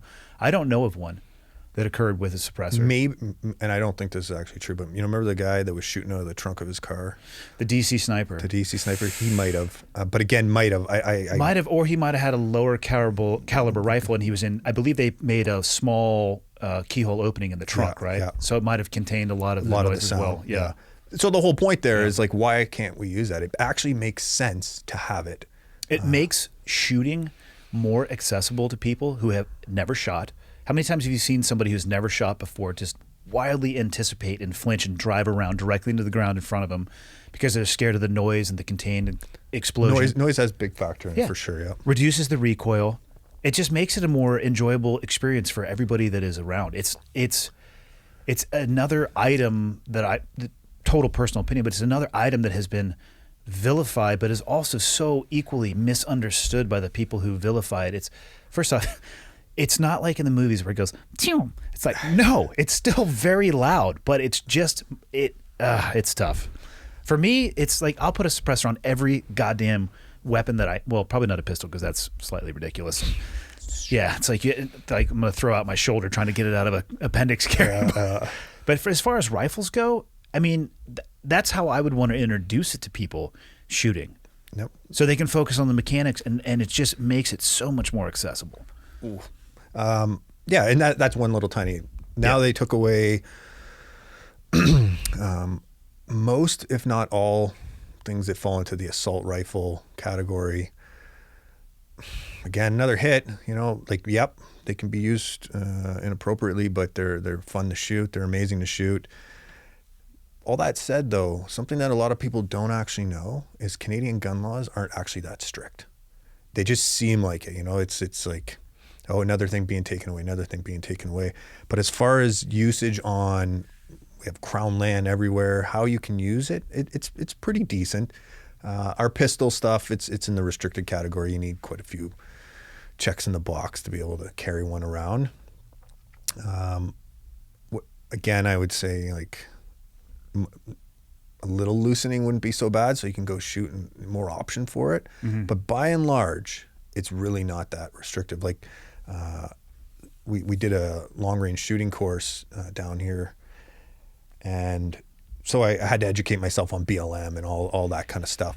And like apples to apples, it looks very similar, almost identical in a way. Except for when it comes to going and being able to purchase one. Yeah, so we need to go through a course and we need to have a license. Do you have so there's a gun store down the road 2 miles, and there you could get start at the broad. You can get shotguns, I don't know how short of a barrel, but relatively short to, pretty extended magazine, longer barrel. You can get an AR platform with all the way up to 30 round magazines at a variety of calibers, probably, 308, 7.62, fill in the blank, whatever. I'm sure they probably sell one as like a 6.5 AR, which is ridiculous, but get to every version of pistol. When you go into a gun store in Canada, is it that level of selection, or is it much more restrictive of the options available? Mag size usually plays in. I think 22. I wish I knew better. I think 22 you can kind of have a big old banana clip and it doesn't really matter, or a drum on there. And then as you get a bit bigger, it gets smaller, like shotgun 5 rounds max, rifles 5, I think. That way it's a little more restricted. The argument is like, why do you need a 30 round mag? Unless you're sports shooting, target shooting. Again, I feel like it's restrictive. Like I said, oppressive was kind of the word I used, because I think I should be able to go get one a lot easier than I am able to. But they're generally pretty stocked. Another surprising little thing is, I don't know the exact stats, but per capita, there's a large amount of Canadian households with guns in them. Really? Yeah. I guess from an outside perspective, and really only being able to see the headlines, it would almost seem as if it's extremely restrictive, and that would not be the case, that there's a lot of households with firearms in them. Well, it's all political madness, right? Look at this. Look what we're doing to do this. And, so it would give that impression. I think down here in the U.S., not every place in the U.S., I would imagine around here, when you start seeing those like constitutional rights being removed, even if it's from another country, it's probably like, hey, it pops up on the radar a little more. Yeah, for sure. They're going to pay attention to it. So how did you decide what you were going to do when you got out? Dartboard. No. Well, you wouldn't be the only person who took that route, to include myself. So, actually, remember I said I was in the soft reserves? Yes. I was. No, I don't want to say machinating. I was, building up plans there, and I thought, okay, I'll do the real estate investment thing. I'll just do that to play it safe. I know it works good. It's boring. So Jess and I started talking. She kind of threw out this whole concept. She's like, and I won't forget ever the day we're lying on the grass in the LA tar ponds, not in the tar ponds, but by them. Yep. Kind of just having a beautiful day. And she's like, you should do a man camp. And like, just belly laughed at her. I was like, I'm not doing a man camp. I'm an operator, the whole I had this like vision of like s'mores and deep emotional talks and stuff, and which has its place. I've since learned deeply that, so that kind of like was like, oh, okay, that's ridiculous. And then like we started tearing it apart a little, because I really didn't want to get into any more government work. I didn't want to get into private contracting. I aggressively reeled from the military. I stopped shooting. I stopped like all, I'm since redabbling, like everything, even skydiving. But initially probably like very oil and water separation. Yeah. It very much. I was actually looking back on it, I'm kind of surprised by how much I did that, but it all works out, it was all part of the path. So yeah, we started tearing that apart, and we started developing this program called The Process. And while we were doing that, we were building our research. We were asking questions. We were, doing polls, that kind of stuff. And it was about men. When I met Jess, we had this chat, and of course it's not absolute, but she was like, fix men, fix the world. And, men control quite a bit. And luckily that's changing. We're balancing the masculine, feminine energies in the world. But, by and large, it's still probably, maybe arguably a bit of an unhealthy balance. I don't know yet. Anyways, and we started down that. We were kind of like, okay, we'll do that. But then it kind of got into almost like the realm of counseling, and like it was tough on us. We're not really looking to like pull people up. We were kind of looking to elevate, or just helping men find that 1 degree extra, whatever that is, through whatever kind of performance metric, whatever value they want, whatever expansion of a spiritual belief, whatever that is. So we started building up this program, and we just started trying to bolt on stuff. We were like, okay, it's got to do this, it's got to do that, it's got to psychologically test men, it's got to improve their spirituality, it's got this, it's got to test them, anyways, when we boiled it all down, and in the research, testosterone-based men start to show certain traits, adventure, things that some people are like, they call it like type A personality, but that nurturing of the unknown, challenge, strife, deep networking, which later on we'll call limbic bonding. The military is very good at that. That's how they get people to do some of the things they want beyond just like a mission list. Like, how it is, once the shit hits the fan, it's kind of, it comes down very quick, and it's like, hey, it's you and me, or, Mm-hmm. And we started putting together, it kind of looks like a boot camp on the surface, but it's not. It goes through 4 phases. Phase 1, we select people. It's not a popularity contest, is what I say to them. It's really not. We want to build up a spectrum of say 25-year-olds. Sometimes we'll take like a 20-year-old up to about 55. 55, we had a 60-year-old come up, but at that point, it's getting too tough for them. The old dog, new tricks. Yeah, it's very physically demanding. Okay. Beyond that, it's psychologically demanding, but it's got that physical component that we haven't found the person yet. I won't, if Gentleman X is like, I want to, and he meets all the other checks in the box, come on out, it's not like there's some insanely fit 60-year-olds, way fitter than me probably. So yeah, we find that, we build up that group, and then they do about 6 months of self-discovery, exercises we have. What we want to do is, if we'll use Maslow's hierarchy of needs as the start place, because it's evolved much more from that, but we want them to become very physiologically aware, psychologically aware. And if you think of safety and security in the middle, the external pressures that can create those insecurities and the internal pressures. And then all the tools you need to combat that, from like breath work through meditation, through training and eating, whatever it is. But it's about physiological flexibility, like adaptive homeostasis, where it's not, you just want to live right here. Because you know what happens. As soon as you're not eating what you're used to eating, you collapse. As soon as you're not training the way you're training, you can collapse, right? Like that's why you need to be flexible, and you got to train it that way, especially for life. Because these aren't guys who are,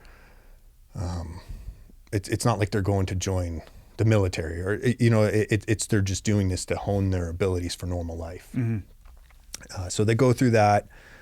We also have a program that we put on there called the Trials that is separate, but we designed it for the process, which think of it's got a psychological silo, a physiological silo, a contemplative silo, and then we kind of bolted on sleep and nutrition from Dr. Mike T. Nelson.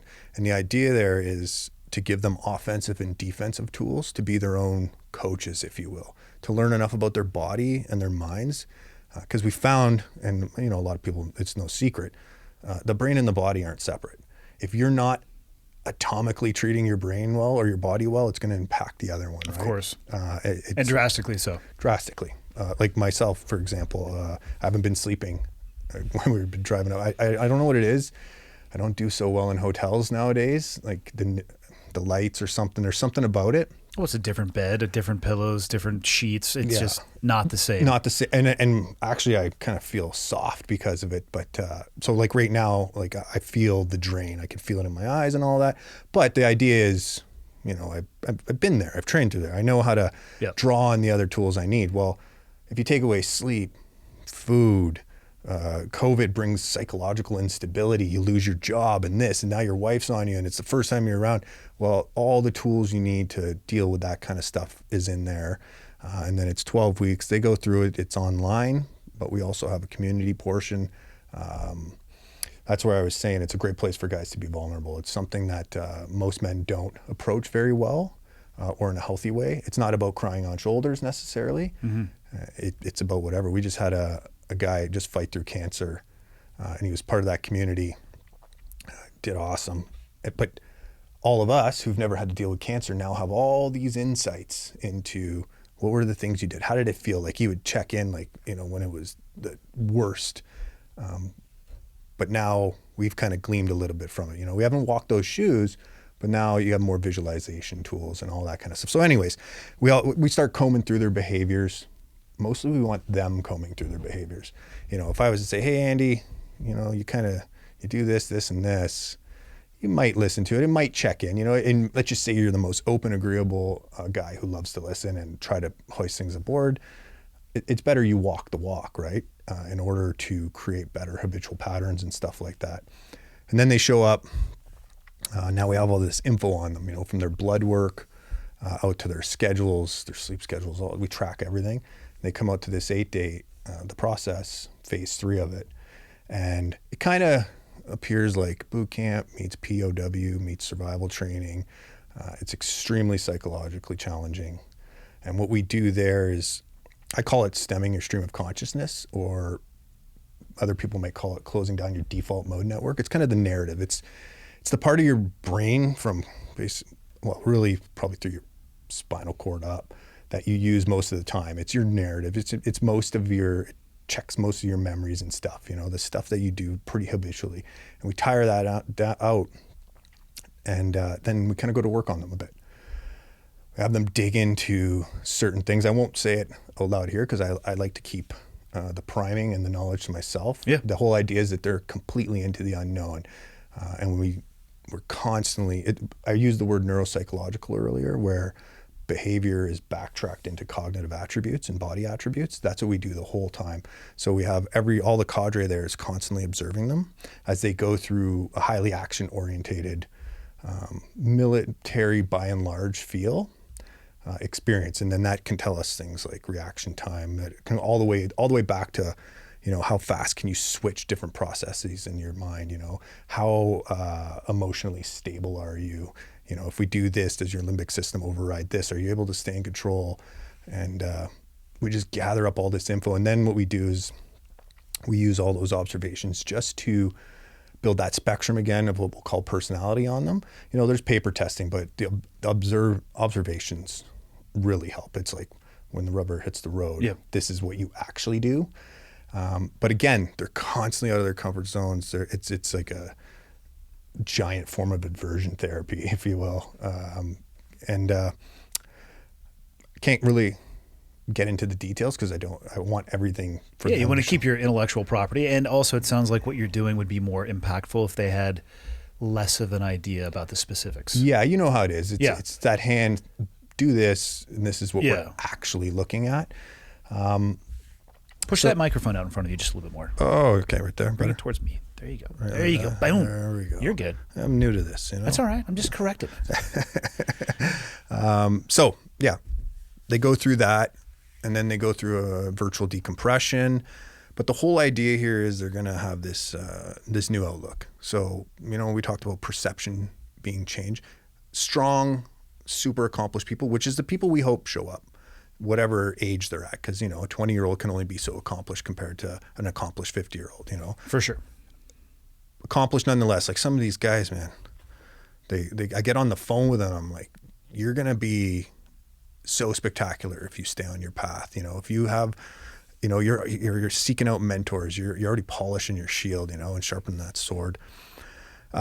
Anyways, decompression, and the idea there is personality plus environment equals behavior. So environments put pressures on you. And the idea is, how does that show up? Because there's only so much you can do. Your attention is filtered before you even pay attention to it, till you focus on it, right? So it's in there, it's jumbling around, swaying you this way and this way. And ultimately, the hope is, I don't know if you're a spiritual guy, but just help them move onto their path a little more. Whether it's a spiritual thing, whether it's just linking up with their DNA in a healthier way, whatever that is, that's always the hope there. And then for those guys who are just seeking an experience, we'll definitely give them that. Like last serial, we had no one finish. So it's challenging as well. And we kind of keep it standard. Not kind of, we do. Yeah. That way this guy knows that this guy, because at the end, they're all invited into our network that's across the U.S. and Canada right now. Exchange ideas, that kind of thing, just a dude place. So how long have you been at this? Well, we've been working on it probably 2017. We started kind of building up, getting the science and the research done, and building up the initial cadre. And COVID really screwed us. So we got 2 serials under our belt. Yeah, welcome to the club. Yeah. You among many others. Yeah, I hate even saying it. I hate even bringing it up. It's but, the reality though too. Yeah. I mean, it. You want to talk about the old trick with the silverware and dinner plates and glasses on top of the dining room table, where you whip out the cloth from underneath. I mean, there's a degree of truth to wobble that. a bit. Yeah, to everybody. Yeah. So yeah, we got 2 serials underway or done. We beefed up this one. We're going to go a little bigger. We'll probably do about 40 people, and we'll see what happens. Any common backgrounds that you're finding with people who are seeking out that type of stuff? It's interesting. If we look at the personality spectrums, say through like a big 5 factor, an MBTI, whatever it is, actually, it doesn't matter. We whole bombardment, you don't see any. Really? Yeah, introverts, Interesting. extroverts, people like this, people like it's pretty interesting. There is some commonalities. They seem to be what I'll just call natural born seekers, wanting to gain knowledge and understanding. I think understanding more than just kind of, and not on an intellectual level, like on a holistic intelligence level. That seems to be that there. No, we haven't found it yet. That How about age range? So the youngest we had was an 18-year-old. I sponsored him to come do it. And the oldest was 65. Are you finding most in their probably mid-20s to early 30s? Those guys are keen, but I don't think they're ready yet. So there's cellular development in our bodies, right? We go through these cycles where basically we regenerate roughly every 7 years. Some neurobiologists might disagree a little bit with that, but there's points in your life where you kind of shift. So really 35 to 45, where they've probably been at their job for a while or their career, and they may really love it, or it may have been really satisfying, but there's a little bit of like, okay, well, I'm ready for the next thing. I think even hormonally something changes in men around that time, and it shifts the way they think. Like oxytocin goes up, so that'll change how they view the world, and these things start to resonate a little bit more. It's not because we don't want people, but people who are seeking just like in a military experience, that's not what we're. And if you are seeking that, there's plenty of companies that specialize in just that. You're not going to have to look far if that's what the soup du jour that you're looking for. Exactly. So if that's their thing, we're not there to really, we don't advertise as a skill building, even though they'll come across all kinds of things. It's not, build skill in 8 days anyways. The idea is to give them good, robust psychological tools so that they can open their minds and continue to evolve. So 2 questions for you, listening to back when you were laying in the grass with your wife, when she said, fix men, fix the world. Was that the paraphrasing? Yeah. What does she think was wrong with men? Tough because I'm asking you what she thought, but I'm assuming at some point you guys have had this conversation. Yeah. She's not cynical or anything. My wife is incredibly intuitive and open-minded. She just feels that, if you have female listeners, they might balk at this a little bit. Perfect. Just remember, toxic masculinity is mirrored with toxic femininity. So just, if men are the provide, preside, protect entity. If we look at how women function biologically and men function biologically, similar in a lot of ways, but also different in a lot of ways. And beyond just nurturing, the nature portion of it is different. And she feels that if men tuned up some stuff, so remember, like I said, with the process, these aren't guys who need fixing. Most of these guys I learn from. Through osmosis, I learn a ton from them because they're exceptional men. But if we can give them at one degree that now they're more involved in their community and they spread that knowledge, more like a real leader does, right? Implements growth throughout everything they touch, blooms a lot more. That's the concept there. By and large, like I said, people are kind of stuck in this apathetic rut, and very much so. We need men to, I think that could be the starting point. That's where I start too, because, well, I'm a man. I understand. I've been through a lot of man stuff, I've lived my life as a man. I was raised by a strong man, a really masculine man. So I understand it a lot better too. So it was a good place to start. She works with women now. And again, it's never, I'm not a mentor or mentee kind of guy. It's always, we try to always level that playing field because, we're students as well.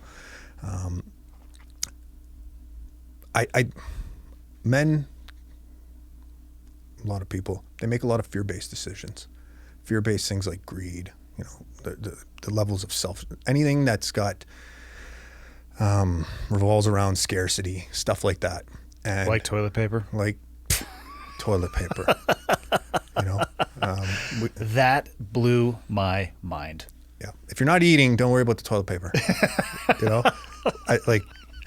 I remember a lot of people would reach out to me around that time. And they're like, well, you got any survival tactics. I was like, well, it's late for that now. But Yeah. surround yourself with good people, that aren't going to make those fear-based decisions. They can stop, they can think about it, they can rationalize it. They're intuitive, they're in touch with multiple sources that bring a good idea together, and not fall into that Panic.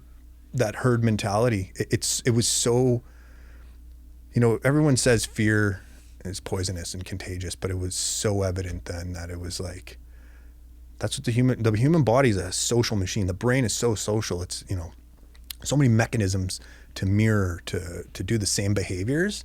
It takes courage to not be that person sometimes. Yeah. So when you had that conversation with your wife, I think you very succinctly described how she felt about it. Now you're a couple of years into this. You've done the research. You've seen, these people coming through. What have you identified as some of the biggest problems in men? I'm just curious what she thought they were, and now that you guys are, metaphorically knee deep into this, what have you actually identified as some issues that you think could be really corrected? I think you covered a couple of them already. Yeah, I could glaze over a few. Yeah. I think most people think intellectually, so there's parts of the brain that are more expansive and creative thinking and abstract, and there's parts that are more intellectual. A lot of people think very intellectually. Linear thinking feels safer, and it doesn't engage the limbic system as much. So that's one thing. But the problem is it's just a tiny thread of what holistic thinking is, right? So I would say that.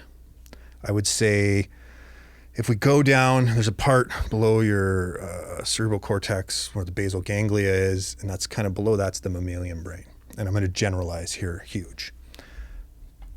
In there is where most of your emotions live. A lot of people say the limbic system, but I think it's much more complicated than just the amygdala, the hippocampus, that kind of stuff. Knotted in there is your perception of reality. So you're a child, you're a baby. One time you're crying, mom doesn't meet your needs, you root it in there deeply. It's kind of like a wounding or a winding in those deep memories. Not a big deal there.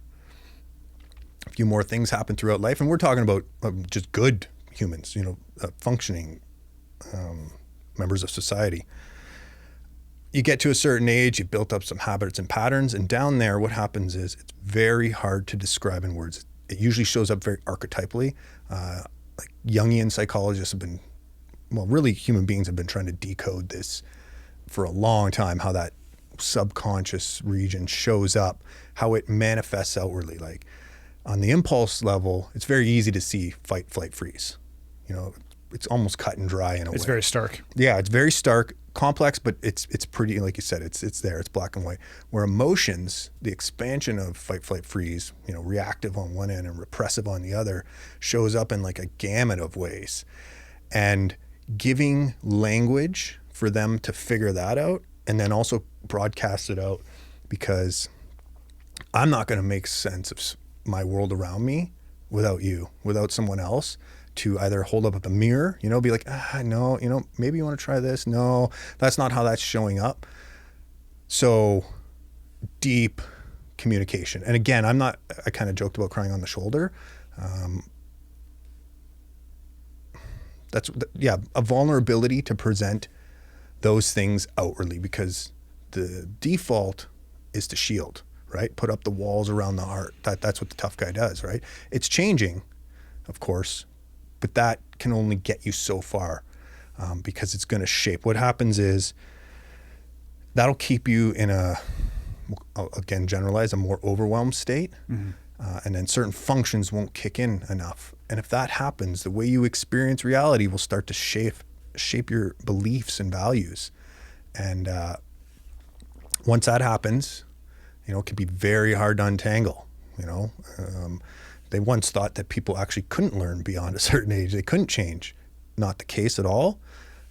So somewhere in there, a broad brush would be language tech to communicate, and then very linear logical thinking without being balanced by the other creative abstract, sometimes called masculine feminine thinking, if you will. Yeah. I hear the term toxic masculinity not thrown around a lot. Less so, I guess, now. I think more than maybe in the last few years. There was a point in time where I was hearing that term quite a bit. And I would often, I had the chance a few times to sit down with somebody who had said something about that, and I asked them to describe to me what they meant. And the things that they were describing to me were the opposite of what I would think masculinity was. They were just describing an asshole and putting it under that umbrella. It's like, okay. I don't know if we're going to get where we need to be if we just label and lump all this stuff in there. I think we're much better off if we can identify exactly what we're talking about and refine the things that need refining, as opposed to just trying to broadly categorize people. It's one of the issues that I have had with that term. Yeah, it's the classic, I point a finger at you, three are pointed at me. If I say something like that that's obviously incomplete, not well thought out, maybe not completely wrong, but pretty wrong, then there's a Pretty bunch wrong on me. is the There's a bunch on me. What am I doing? What's my stake in this? What can I be doing better to help nurture that? Because like you said, if I circle back, one of the things we talked, those things they were seeking, is how do you have creative outlets for these tools we have. Men are, by nature strong. Okay, maybe not all men, but there's a scale. But physiologically, our bodies are different for sure. Strength, even anger. Anger is one of those emotions that's it's super shunned and castrated, but it can be vectored in healthy ways. How places to do that beyond, not in the home, you know what I mean? Where the wife doesn't have to wear that anger. How can he go do that, display them in a healthy way, down in the old jiu-jitsu ring or whatever, there's a myriad of ways. And so part of that experience, the process is that nurturing of that to help separate that, because, bad times can happen. And if you and your wife are fighting, maybe she's sitting there talking with her friend and you're like, oh, he's so toxic, but really he's wearing stress of work, of every other thing that's going on. And he goes there and there's something in the communication tool that's missing because he's not able to say, this is what it is. His body, its reaction is anger. It means it's insecure in its environment. He doesn't know how to convey that to her so that they can work symbiotically to develop past that. If I look back objectively, so I was married for almost 20 years. Communication was not the causal factor, but it was contributing for sure. And I think maybe it was the development of a different vernacular over time where either of us or both of us could hear but not listen to what the other person was saying. Mm. But that communication and having the ability, that's one thing that I know I will absolutely guard against in the future. I didn't realize how impactful it could be to be able to unpack those things. Yeah, without it starts to create the chasm that, arguably no good relationship ends. And I don't think communication should be ever thought of as the tool that salvages everything as a safety line. Sometimes you grow and you change, and growing apart is actually better. But sometimes 100%, no, not 100% of the time, but like a little communication could go a long way. Yeah. For your sanity, for her sanity. That's why I kind of, to me, there's more in there. We call it encoding and decoding. Encoding is kind of like bringing it out, and decoding is bringing it out of you. And then encoding is being able to deliver it outward. Yeah. How do you manage your TBI? When did you first start noticing the after effect or the consequences of your chosen profession earlier in life? So as we navigated building up the process, we expose ourselves to something I call post-traumatic growth, the complete opposite of PTSD. I don't want to interrupt you, but I use that term too. And you are the only other person that I have heard not use that term, but make an emphasis on it, because so many people get stuck in the ecosystem of post-traumatic stress. I don't even think it's a disorder. My personal opinion is that if you go to war if you touch war, it's going to touch you back, and it's okay. It's actually, the disorder would be is if you were to go have those experiences and it didn't change you as a person. Yeah. So it should be expected, in my mind at least. You know what? It's going to have an impact, much like when you get exposed to a virus, you get a fever because your body, well, not a doctor, spoiler alert people, but I think when you start getting sick, or sometimes you're going to get that fever, it would be if your body needed to have a fever and it didn't, that would be the disorder. So to me, the after effects of war, it's the fever, the natural reaction of your body or psyche or whatever combination it may be working together.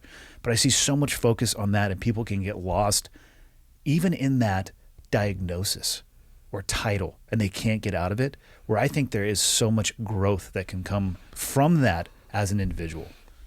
So I think I might be the only person who has anything out there that says facilitates post-traumatic growth, intentional post-traumatic growth, because everything I've done that's put me into those states, I've found a way to make me stronger all the time. And you're absolutely right. The thing is it's complicated. Duh. TBI can give you PTS symptoms. What is it? There's 13 recognized and they share 11, something like that. Yeah, it really is terrible. To me, it's the physical. It's a damage that creates the symptom of PTS. Everything in military training is going to lead you there because it builds drills, and as soon as you don't have a standard drill for something, that's when the body goes into overwhelm. Not only that, the military is constantly got you in overwhelm. Even if it doesn't feel like super scary or whatever, that's the natural status quo of it. That's how you create like a war machine. So now I might come out, that war machine, if you will, needs to down tune. Those things show up symptomatically like post-traumatic stress. So you got physical injury that can lead to it. You got all the behavioral things that can lead to it. Drinking, drugs. There's no drinking in the Canadian military, is there? It's kind of funny to look back on. It's like it's so deeply ingrained in the culture. And if like now looking at it, I'm like, whoa, no, like it felt so healthy back then, and it works because you're in the war machine, so it works. So when guys come out on the other side or girls come out on the other side, and they start showing those symptoms, there's a lot to it, You just left an industry that, by and large, made sure you're fed, a roof over your head, all these little things. Your missions were always, even though you're in the dark, you kind of knew there was less unknown in a way. Now you come out, you're like, oh, I'm all on my own. I don't know who to talk to. I don't know how to talk. I don't even know what to ask for, because I don't have that language to be like, I think this part of me is not functioning right. And it'll remove the stigma of it because there is no weakness in there. There's no point walking through life with a 1,000-yard stare, keeping everyone at bay. You're not living a whole life then. Anyways, back to when it started to cycle in for me. Early on, I was so like enthralled with my wife that chemically I wasn't feeling anything really. Like it was so weird how like nothing could stop us. Remember we were looking at this list one day and it was the 100 things that'll shorten your life. And almost all of it we were doing. And the top ones, we were multiple divorces, moving, like loss, like they were all there, but we didn't feel like we didn't feel it impact. Like it still like resonated. We weren't brain dead, but it was amazing how much shielding it had. And, as those around 18 months, those chemicals, those hormones start to subside a bit and a different, deeper love builds. But that's when the very first time I met this woman. So I mentioned the co-working space earlier. She was a baker in the town. And on the third time I met her, shook her hand, and she's like, at this point, she's like, we already met. I'm like, we've done this before. I've never met you. I've never met you. I was so adamant. And then at that point, I was like, ooh, I started relating it, something that can happen because it depends on what part of your brain's damaged. But faces to names was very impacted. So that was like my first indicator. Then I started sitting down with the doctor afterwards. And I was like, yeah, this is coming up. Very mindful that life has highs and lows. You got to ride those lows. I call it travel in the dark to bring the light. That's a very natural cycle in life. But that combined with the TBI signs, plus, I was a breacher. I was a mortarman. You don't have to tell me. Well, yeah. Well, even just shooting a gun a lot, it's going to rattle things a little bit, I don't know if some close proximity to IED strikes rattled my cage for sure. But I don't know if I have ever been rocked harder then a fucking door breach where I had nowhere to hide. So I curled up into a ball and just like gave him the thumbs up and said, sent it. The ringing, the deep level of ringing in my head. And then, of course, I went like stumbling into the house, completely a danger to myself and everybody in there. And then, you know, we just on and on and on and on. But You get the job done. You get the job done. You know, I remember that day vividly. It was downtown Baghdad, and I had my ass handed to me by that. It was a 6-foot strip. Oh, yeah. On the hinge side of the door, and that thing ate my fucking lunch. Yeah, there's some big booms. Like I won't again, not something we chat about, but there's some big booms that happen. Yeah. And you remember? Did you guys have the little device that was like green, red, or green, yellow, red for explosions? Oh, absolutely not. There's no way they're gonna give us those. So They tried to have us test G-shock measures. that's a little like aluminum plate or whatever. Well, this was for opening shock on the tandem parachute system. And after they broke a few of them because the shock was exceeding what you get on an injection seat ride, they said, we don't need to be testing this anymore. Give those back. We better not. So do that. if they gave us those and they're all coming back red, it's like, we'll just take those back because So, it's better to not know. Very, very similar. We could get into the millions of things that will rock your spine and brain, but the amounts of reds, especially breaching, but even the 50 cal. That is true. I actually shot the 50 cal sniper rifle one time, so many times in a day that my nose started bleeding. Not from it kicking me, just from that massive. I mean, if people haven't seen a 50 cal round, just the powder portion of it alone is like basically, and then you got a projectile on top of it, and it is a whoa when that thing goes off. When I shoot it, I dig in deep. So I'm a bipod dig in. Like I don't sit splayed foot. I dig in. Yeah. Especially because of those. And like So you're eating every ounce of that. I'm eating every ounce of it. I like to keep my load and the shoulder equal. But you get up and like literally you have this little trench pushed because it's bucking you back that strong. All that to say, like everything was there lining up. And it's cumulative. Yeah, it's got to be residual, Yeah. Because the damage on top of the damage on top of the damage, and especially the pace. The pace. Yeah. There's no slowing I down. didn't take any days off after that day in the courtyard. I didn't take the rest of that night off. We went from there to somewhere else. And you know what surprised me about the explosives, and maybe people don't know this, is that the old shockwave will chase you. It likes angles. And you're like, oh, I'm totally good. I can't see the charge. Yeah, charge can see you. Well, at least what's coming off of it can. Yeah.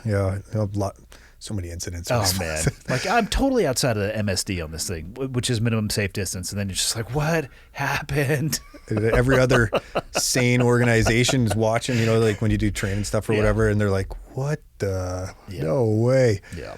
So, it started coming out, but luckily by this time I had just a gamut of tools that I use on the other side, the growth side, where the light, the optimism can be.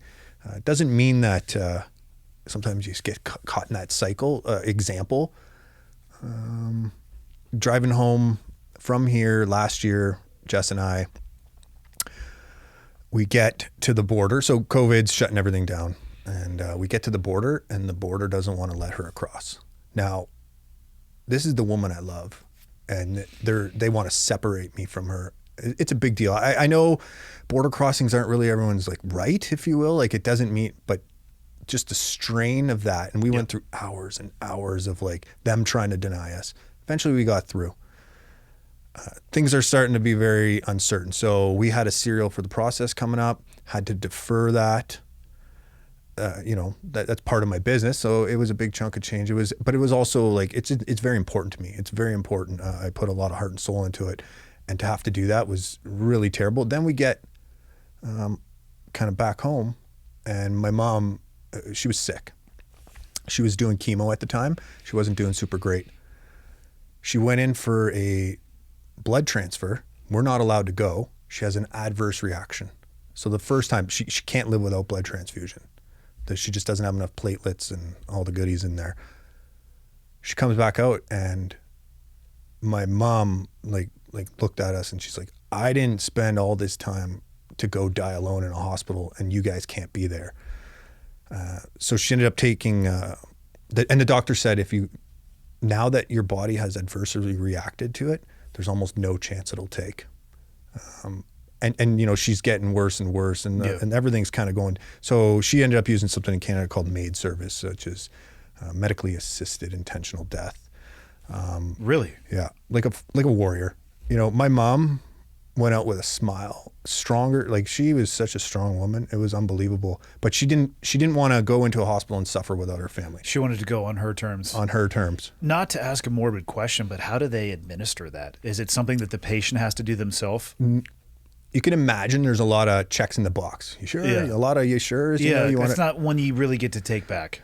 Exactly. So I have to say this for anybody out there in Canada, because I don't think there's, I'm not sure if there's something like that down here. I don't think that there is. It was actually, I would actually use the word very beautiful, because there was a time when, you know, people would do that. They would go off and not be, I don't want to say a burden to smaller tribe and smaller society, you know. I suspect that's how they thought about it personally, though. That's how they thought they were ready. You know, it was something that was coming. They were not going to jeopardize. And that's how I kind of took it from her. So anyways, they come in, the nurses come, very few of them do it. And they don't, for probably, you know, stress reasons. Yeah. But it's multiple injections. It's one to put her to sleep. And then, I don't know what it's called, but it's all injections. Okay. So it's all IV based. Yeah. It's 3 or 4 to make sure it's very peaceful, very calm. And then to make sure, you know, but it was really good in a lot of ways too. You know, my niece and nephew got to see, they were young, 5, got to see death in a really healthy way. And like I said, the one she loved were right there. I kind of got off track a little bit, but that was all part of that shakeup that was going on. And I really can't remember where we were going with that, about, you know, just the little bits of stresses, the unknown. I Talking about just TBI and your how it expressed for you. Yeah, oh yeah. That's what it was. There was within a few months. Now I had this whole new level of stress and new experiences and stuff, and it kind of triggered some stuff. But it was right around, they say around 2 years is when it's gonna. If it's not happen, okay. So if you don't get out and you're like just blazing with it, they say it takes about 2 years, because your body's gonna down tune certain things. It's changing, right? Mm-hmm. Like it's going through some stuff. So right around that time, it started to manifest a little bit. Like I said, luckily I had some tools to deal with it. For any guys or girls listening, it's simple. Talk about it. Don't be scared to talk about it. Look at Maslow's hierarchy. Make sure your physiological needs are met. Anything that's causing you to feel unsafe or unsecure psychologically, like your relationships, work, whatever, find a way to nurture those, make them healthier. And I get lots of people who reach out all the time with like, oh man, I'm not doing so well.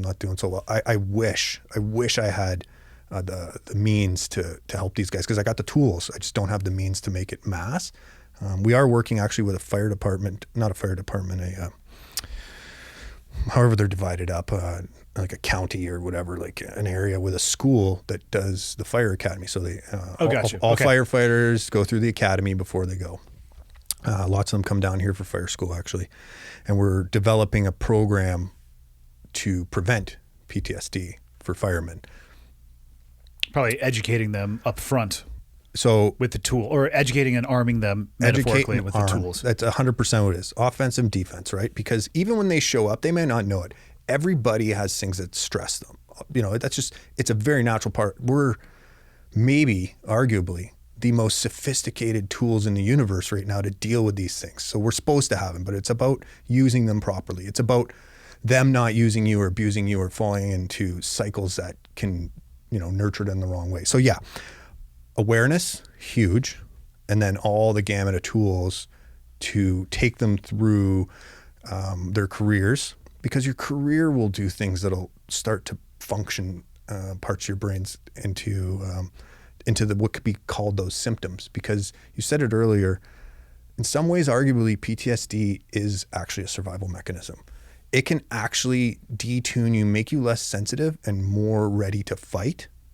It's just, you don't always need to be in that state. It's about coming out of it in a healthy way, right?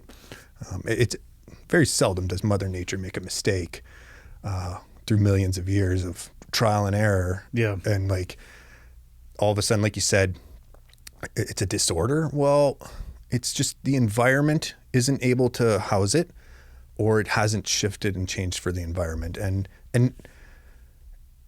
if it's a long, like let's just say someone had an abusive childhood, and they were bullied in school, and then their parents got divorced, and then they joined the military really young, drank a lot, kind of ran with a bit of the wrong crowd, we'll call it.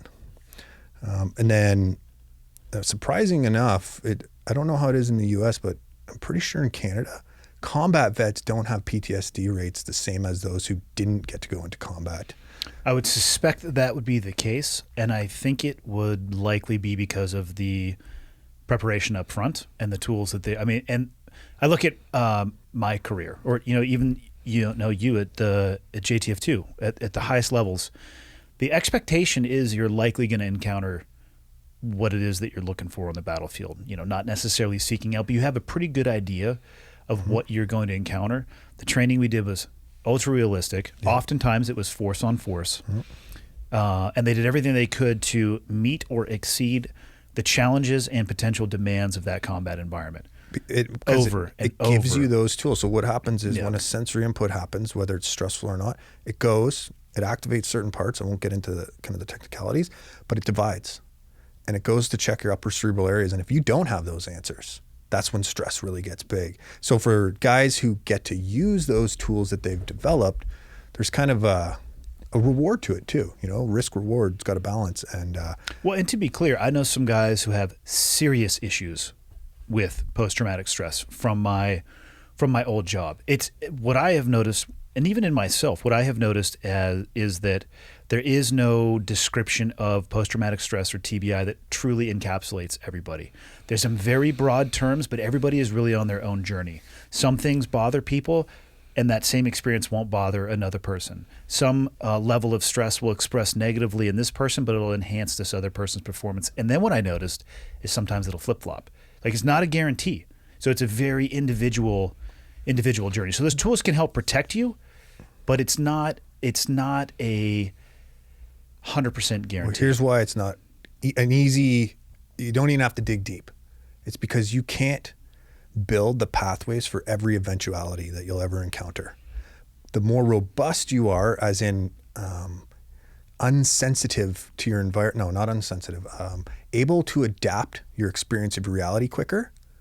There's a few other factors, guys who can metabolize cortisol quicker seem to have it less. There's a few things like that. Yeah, there's crazy variables. There's different in every person. You don't think of every eventuality, and then one day, you've been out on 4 ops, you're fighting with the wife back home, and I'm just using a military example. This could be first responders. Cops have it terrible. A few little things, and then it's a weird thing, something that you've thought about the word, terrible things like children blowing up, but you didn't think about this one little thing about this little girl who's holding her teddy bear in this weird way, and it triggers something because that eventuality, there's enough stress that at some point it overwhelms and it goes searching for answers, and it's like, no, it doesn't have that. And then what happens is that memory, that smells, those sights, those sounds, they get rooted deep in your hippocampus, and it's very hard to unknot the emotion from it. And then when it comes to PTS, we won't even go into PTSD. The first 24 hours, if you don't go into REM sleep, you're like 60% likely to develop that PTSD. Really? So REM sleep is where your body makes abstract sense, I think, of those things. It's like, okay, I'm going to make sense of it. It's going to just discharging all the bullshit. Yeah, well, it gets stored almost like on a quantum level, like electrons that need to be kind of bursted out and stored in a healthy way. So you've seen something, all that lead up, this guy, that imaginary guy who didn't have the best life, he's got the tools, and then that one little thing clicks him over the edge. And that night, he doesn't sleep. Well, you don't sleep, if you don't get into REM sleep the next night, it's something like another 15% or something. I might be botching these numbers, but they're ridiculously high. And sounds like they're cumulative and just stacking brick upon brick. And so what's going to probably happen, then let's just say he goes home. He hasn't told his fire team partner, hey man, that situation with the little girl was really weird, and even just start with that. He kind of holds it in. Mm-hmm. Now it's stuck in there. Now what it's going to burrow, right? And then he goes home. He probably starts drinking a little bit more than he should. And it's a vicious cycle. That How important is that first step of actually verbalizing? Man, there's no, like with the REM sleep, there's some studies, right? Scientists can really easily quantify that. So it's not really easy. I don't want to make anything sound easy like that, but Seems like it's easy to me. I just read their findings. yeah, it was easy for me to get that. Yeah, I just read this simple piece of paper. Probably difficult for the person to come up with it, but Well, yeah, Yeah. they got to find the person sure. that's actually in that state and all that. I think to quantify what communication can do, it would be a little trickier. There's no doubt there isn't one counselor, one psychologist, one neurobiologist, one brain. There's no one that would argue that it's crucial. Lots of times it happens naturally. Like how many times did you go on ops and then you come back and you're kind of backslapping and you're joking, and there's that natural irreverence that's in the air that helps people make sense of it, gallows humor. A lot of times those Yeah. conversations are not couched, but the mechanism that allows you to talk about those things is humor. It's huge. Sense of humor is huge, and it can be hard to find at times. People feel that those things that don't compute, the little girl situation, however that shows up for someone, shouldn't be laughed about. Okay, arguably it shouldn't be laughed about, but you need to find that humor in it. You need to find a way, whatever it is, if it's not humor, to incorporate it into your reality, because You have to twist the stress relief valve. exactly. And words make up that neurological map of our reality, and it can be hard to find, like our case study here that I mentioned earlier that came up, and now he's back on, he's drinking, probably doesn't have the tools to start unpacking the layers, because it'll go back. It's not just that incident. One incident can do something, but strong people versus one incident usually come out on the other side, usually stronger. Yeah. That's why I believe we got to start using like post-traumatic growth a little stronger, because it's more optimistic too, right? Oh yeah, It almost speaks to opportunity. yeah. That's what it rings in the back of my head when you say that. It falls in that line, right? Hope, opportunity. It gives, it's like, now this guy's going through that. He's almost couch ridden, if you will. His body's almost immobilized. He's that down in the hole. His day starts looking very similar. Booze and whatever, probably porn, any kind of escapism in there. His attention is being grabbed by other people. But if he could say to himself, hey, you know what? I'm here. This can actually benefit me, because to me, the reason you travel down there is because then you can actually bring out the good stuff even more. The deeper you can go and then come out and on that other side, like the hero's journey. Yeah. The deeper you travel the underworld, the more you can bring back to your community, to yourself, to your loved ones, to this world. Peaks are always separated by valleys. Yeah. Yeah. It's tough living in the world we live in too, where most of the time people are celebrating only the peaks, and they really are not open and honest about the valleys they had to travel through to get there. Yep. A me-centric, like-centric, attention-centric society, it doesn't reward the valley. Yeah, abject consumerism, like the whole thing, like it. So a very important thing that we put into that cycle is actual values. So this same guy, he got to 35, we'll say. He probably never actually built up his own value set, like what he actually values. And it could be part of it. Like, most people are very familiar with words like extrinsic motivators, like money and status. And in and large, they're not bad. They're not evil. They're really amoral. Yeah. But what do you actually value? Your time with your family, your own time, your health. Like, what do you really value? Because then it gives you, 5 or 6 checks that are like, I'm not valuing this. I'm not valuing that. That means you're compromising. That means you're, you're bleeding your soul dry. And it just like gives you a little roadmap, simple roadmap of, okay, well, I'm feeling depressed. I'm caught in this chair. Oh, health is a value. Okay, well, I'll go for a walk. I'll start with a walk, solvito ambulando. While walking, it's solved. I'll eat a little better. Okay, well, I also value my time. Well, I'm not really spending my time how I want. How do I want to? It's just little simple things like that simple on the outside, Yeah. difficult to implement when you're on the bottom. The idea is, just like warriors, you arm them on the front end, whether they're police, fire, whatever, nurses, whatever, salesmen, so that they have better tools to deal with that. So it sounds like all the stuff we've been talking about, you're rolling into what you're creating with the process. Yeah. How do you replicate this on a mass scale? So There are many people who could benefit from the things that we're talking about. yeah, we like I said, so we got a couple things going. We're doing a documentary. We're calling it right now. It's the Dark Night of the Soul. Concepts like PTG, fear as just as healthy as anything else, because a lot of people are so scared of fear. Fear is kind of an interesting little thing because it creates a feedback loop. It's almost scared of itself, and people are scared to feel fear, so they're having fear about fear. Like it's just like a perpetual thing. So that's one way we're hoping we can get the tools and message out. We have another project called OPX for businesses, for companies, for corporations that about 6 months, it depends on the group. Our first pitch was to a national telecommunications company, and we built it up for them. So it started, they wanted to optimize their sales team. So salesmen experience tons of stress. They really do. It's a high pressure game. For sure. Completely black and white, mathematic based, success or failure. Meeting your quota or you're not. And it's hard to pretend like the failures don't matter. And especially where they were, there was quarterly chops. You weren't meeting the muster. You're gone. So it started there, but then it started going up into the director line.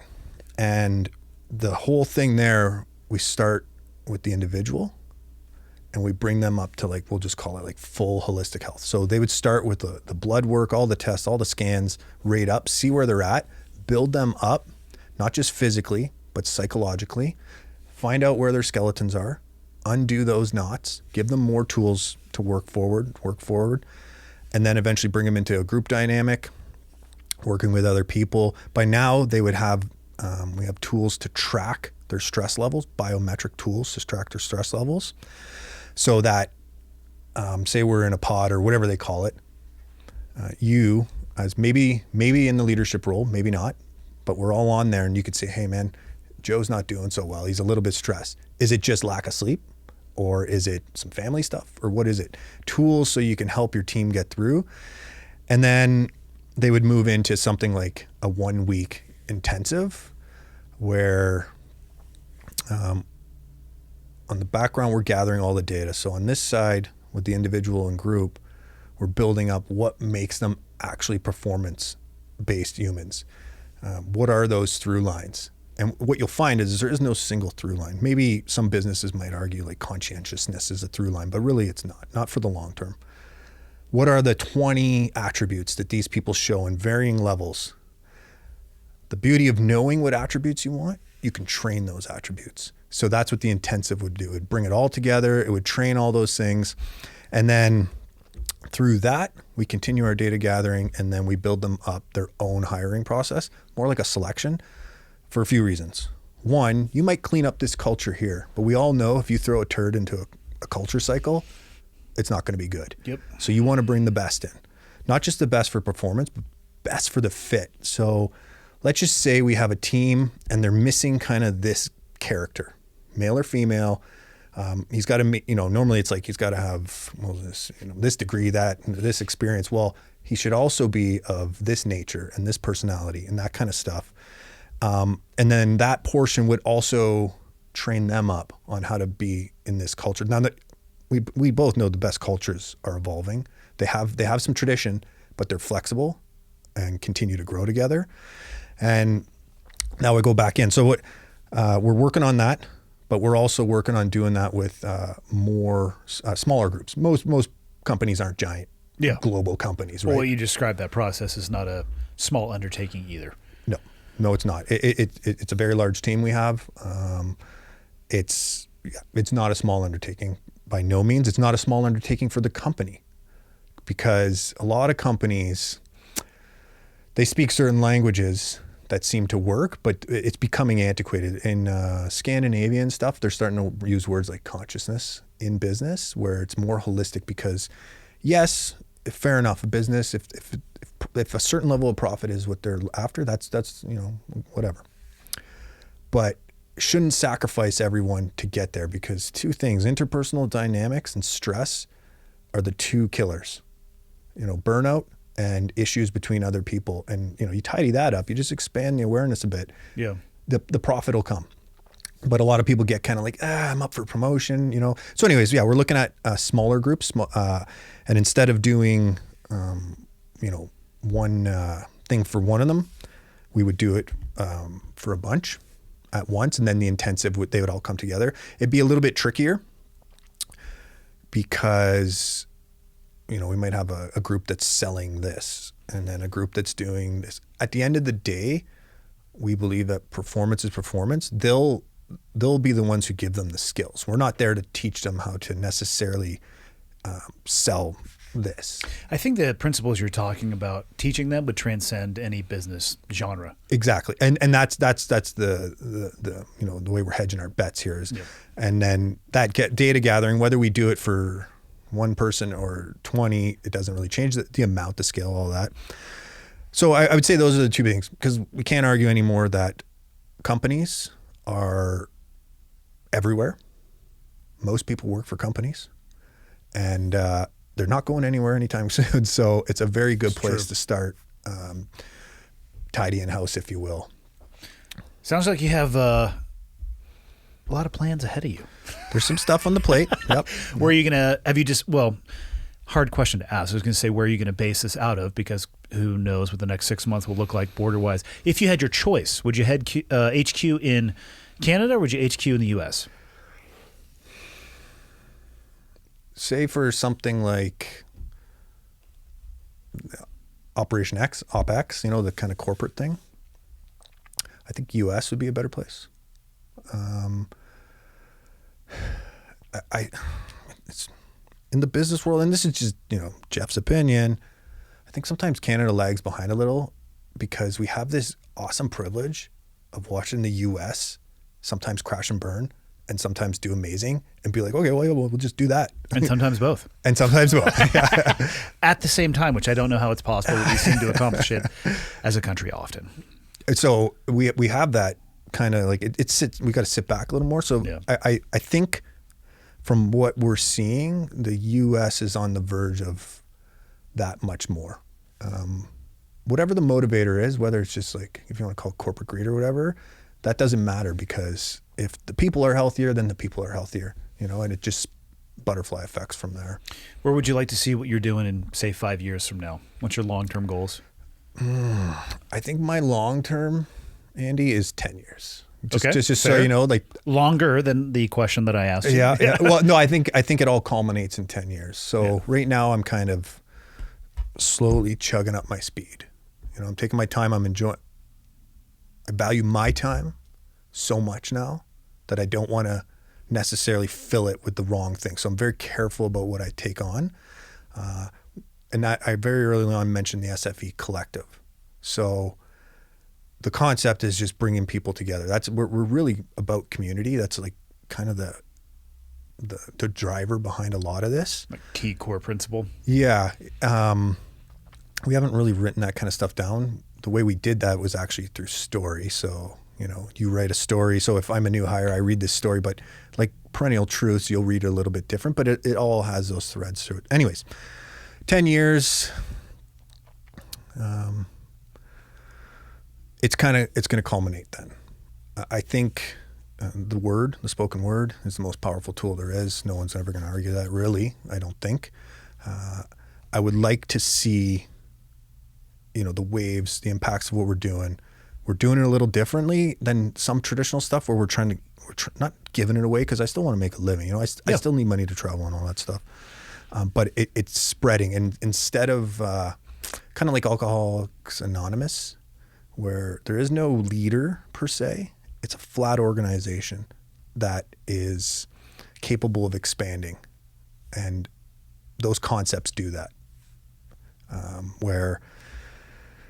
We see it already with some people where, they've been in our sphere and they leave and they go not replicated, because I don't believe in replication, because that's the danger of certain algorithms, of writing down teachings or thought. It can lock you in, right? It can create the rut. But they take it and they're like, oh, okay, I think I'm picking up what you're putting down. I'm going to go try this out here. I've taken a few tools and I'm going to go expand them. Something like that. I see it culminating in about 10 years, somewhere around when I'm 50. Circumnavigated the globe. Yep. That's kind of like a adventure to-do list. That's one that we talked about risk reward. It checks a few of those boxes for sure. Indeed it does. Yeah. And then, we'll have some fun along the way. And then obviously we're going to be busy while doing that. That's one kind of COVID bonus in a way, the online, how the world's moved online hugely, It certainly has changed a lot of industries. Oh, yeah. The landscape's changed. Yeah. Yeah, it really has. Well, 10 years is a long-term goal for sure. And the best question right now, we've talked about a ton of stuff in the last couple hours, but for people who are listening, who they hear what we're talking about and they're hearing what you're saying and they're like, yes, I need more of this in my life. What's their best avenue or pathway to get involved in what you have going on? Whoever it is, if it's the military person, the first responder looking for some help, whether it's the businesses looking to help with that expansion, if it's people interested in the dock, it doesn't matter. Whatever it is, I don't want them. We have a little tool for everybody. That's kind of the thing, we'll help you choose your own adventure. But a good place to start, the specialforcesexperience.com houses all our stuff there. And, or you can check out my bio at Depatie _ on Instagram. And, that's kind of the easy road in. And then, just don't be shy, because you never know what can land. And what I'm thinking about specifically is right now, like with the first responders, they're like, yeah, I like that idea of brewing something up. Like you might get there and you're like, oh, I don't see anything for first responders. Well, just reach out and we can do something there. Because the team's quite large. So, yeah. Well, how about this? How about we agree to sit down and touch base again the next time you're back up in the area? Because I know you're now going to be making this counterclockwise journey back through the western states. Do stop by Santa Cruz. Go to Taqueria Vallarta and get the Al Pastor burrito. You won't regret that. Guacamole is an additional 30 cents, I think. Their chips there are unbelievably good. But I'm sure at some point you'll probably be passing by near where we are right now. Dude, come back in again and update me on how the journey is going, because I suspect you're going to have quite a few people reach out. And I think that's a great thing. I think the stuff that we're talking about, the growth, I can't, like I said to you in the middle of the podcast, I am so thankful that you were talking about these things in terms of growth, and then that could ring to people however it want. Opportunity, maybe they're not alone, everything in between. I think if we can recenter the post-traumatic conversation around the growth as opposed to the disorder, we will be better off for it, and it will help pull people out of the darkness that they're in. Right now is the time for it. The world has been given this shadow that can be turned into a total opportunity. And I know the veil is lifting and the pressure, but we got to learn the lessons from it too, And I agree 100%. Closing thoughts by Jeff. I'll let you close us off. Oh, not so much a closing thought guy. How about a quote? Of course. Okay, Niels Bohr. Because I'm not a polarized thinker. I don't believe in polarized thinking. I think there's a more holistic way we can approach things. And he says that on the other side of a fact is a false statement, but on the other side of a profound truth is another profound truth. And that's more of the language we got to start speaking. That's a damn good close. Thank you for the time and making the trip up here, even though you can't go any farther north. It was a pleasure, Andy. Thanks, it was man. a pleasure. The west bank of the river. That's A firm, west bank. It gives me hell. Still give it to me in the grove.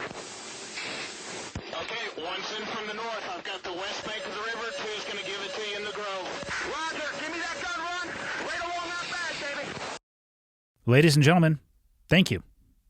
Thanks for taking the time to tune in, whether you're listening on an audio-only platform or you're watching on YouTube. I appreciate that you take the time every week to tune in.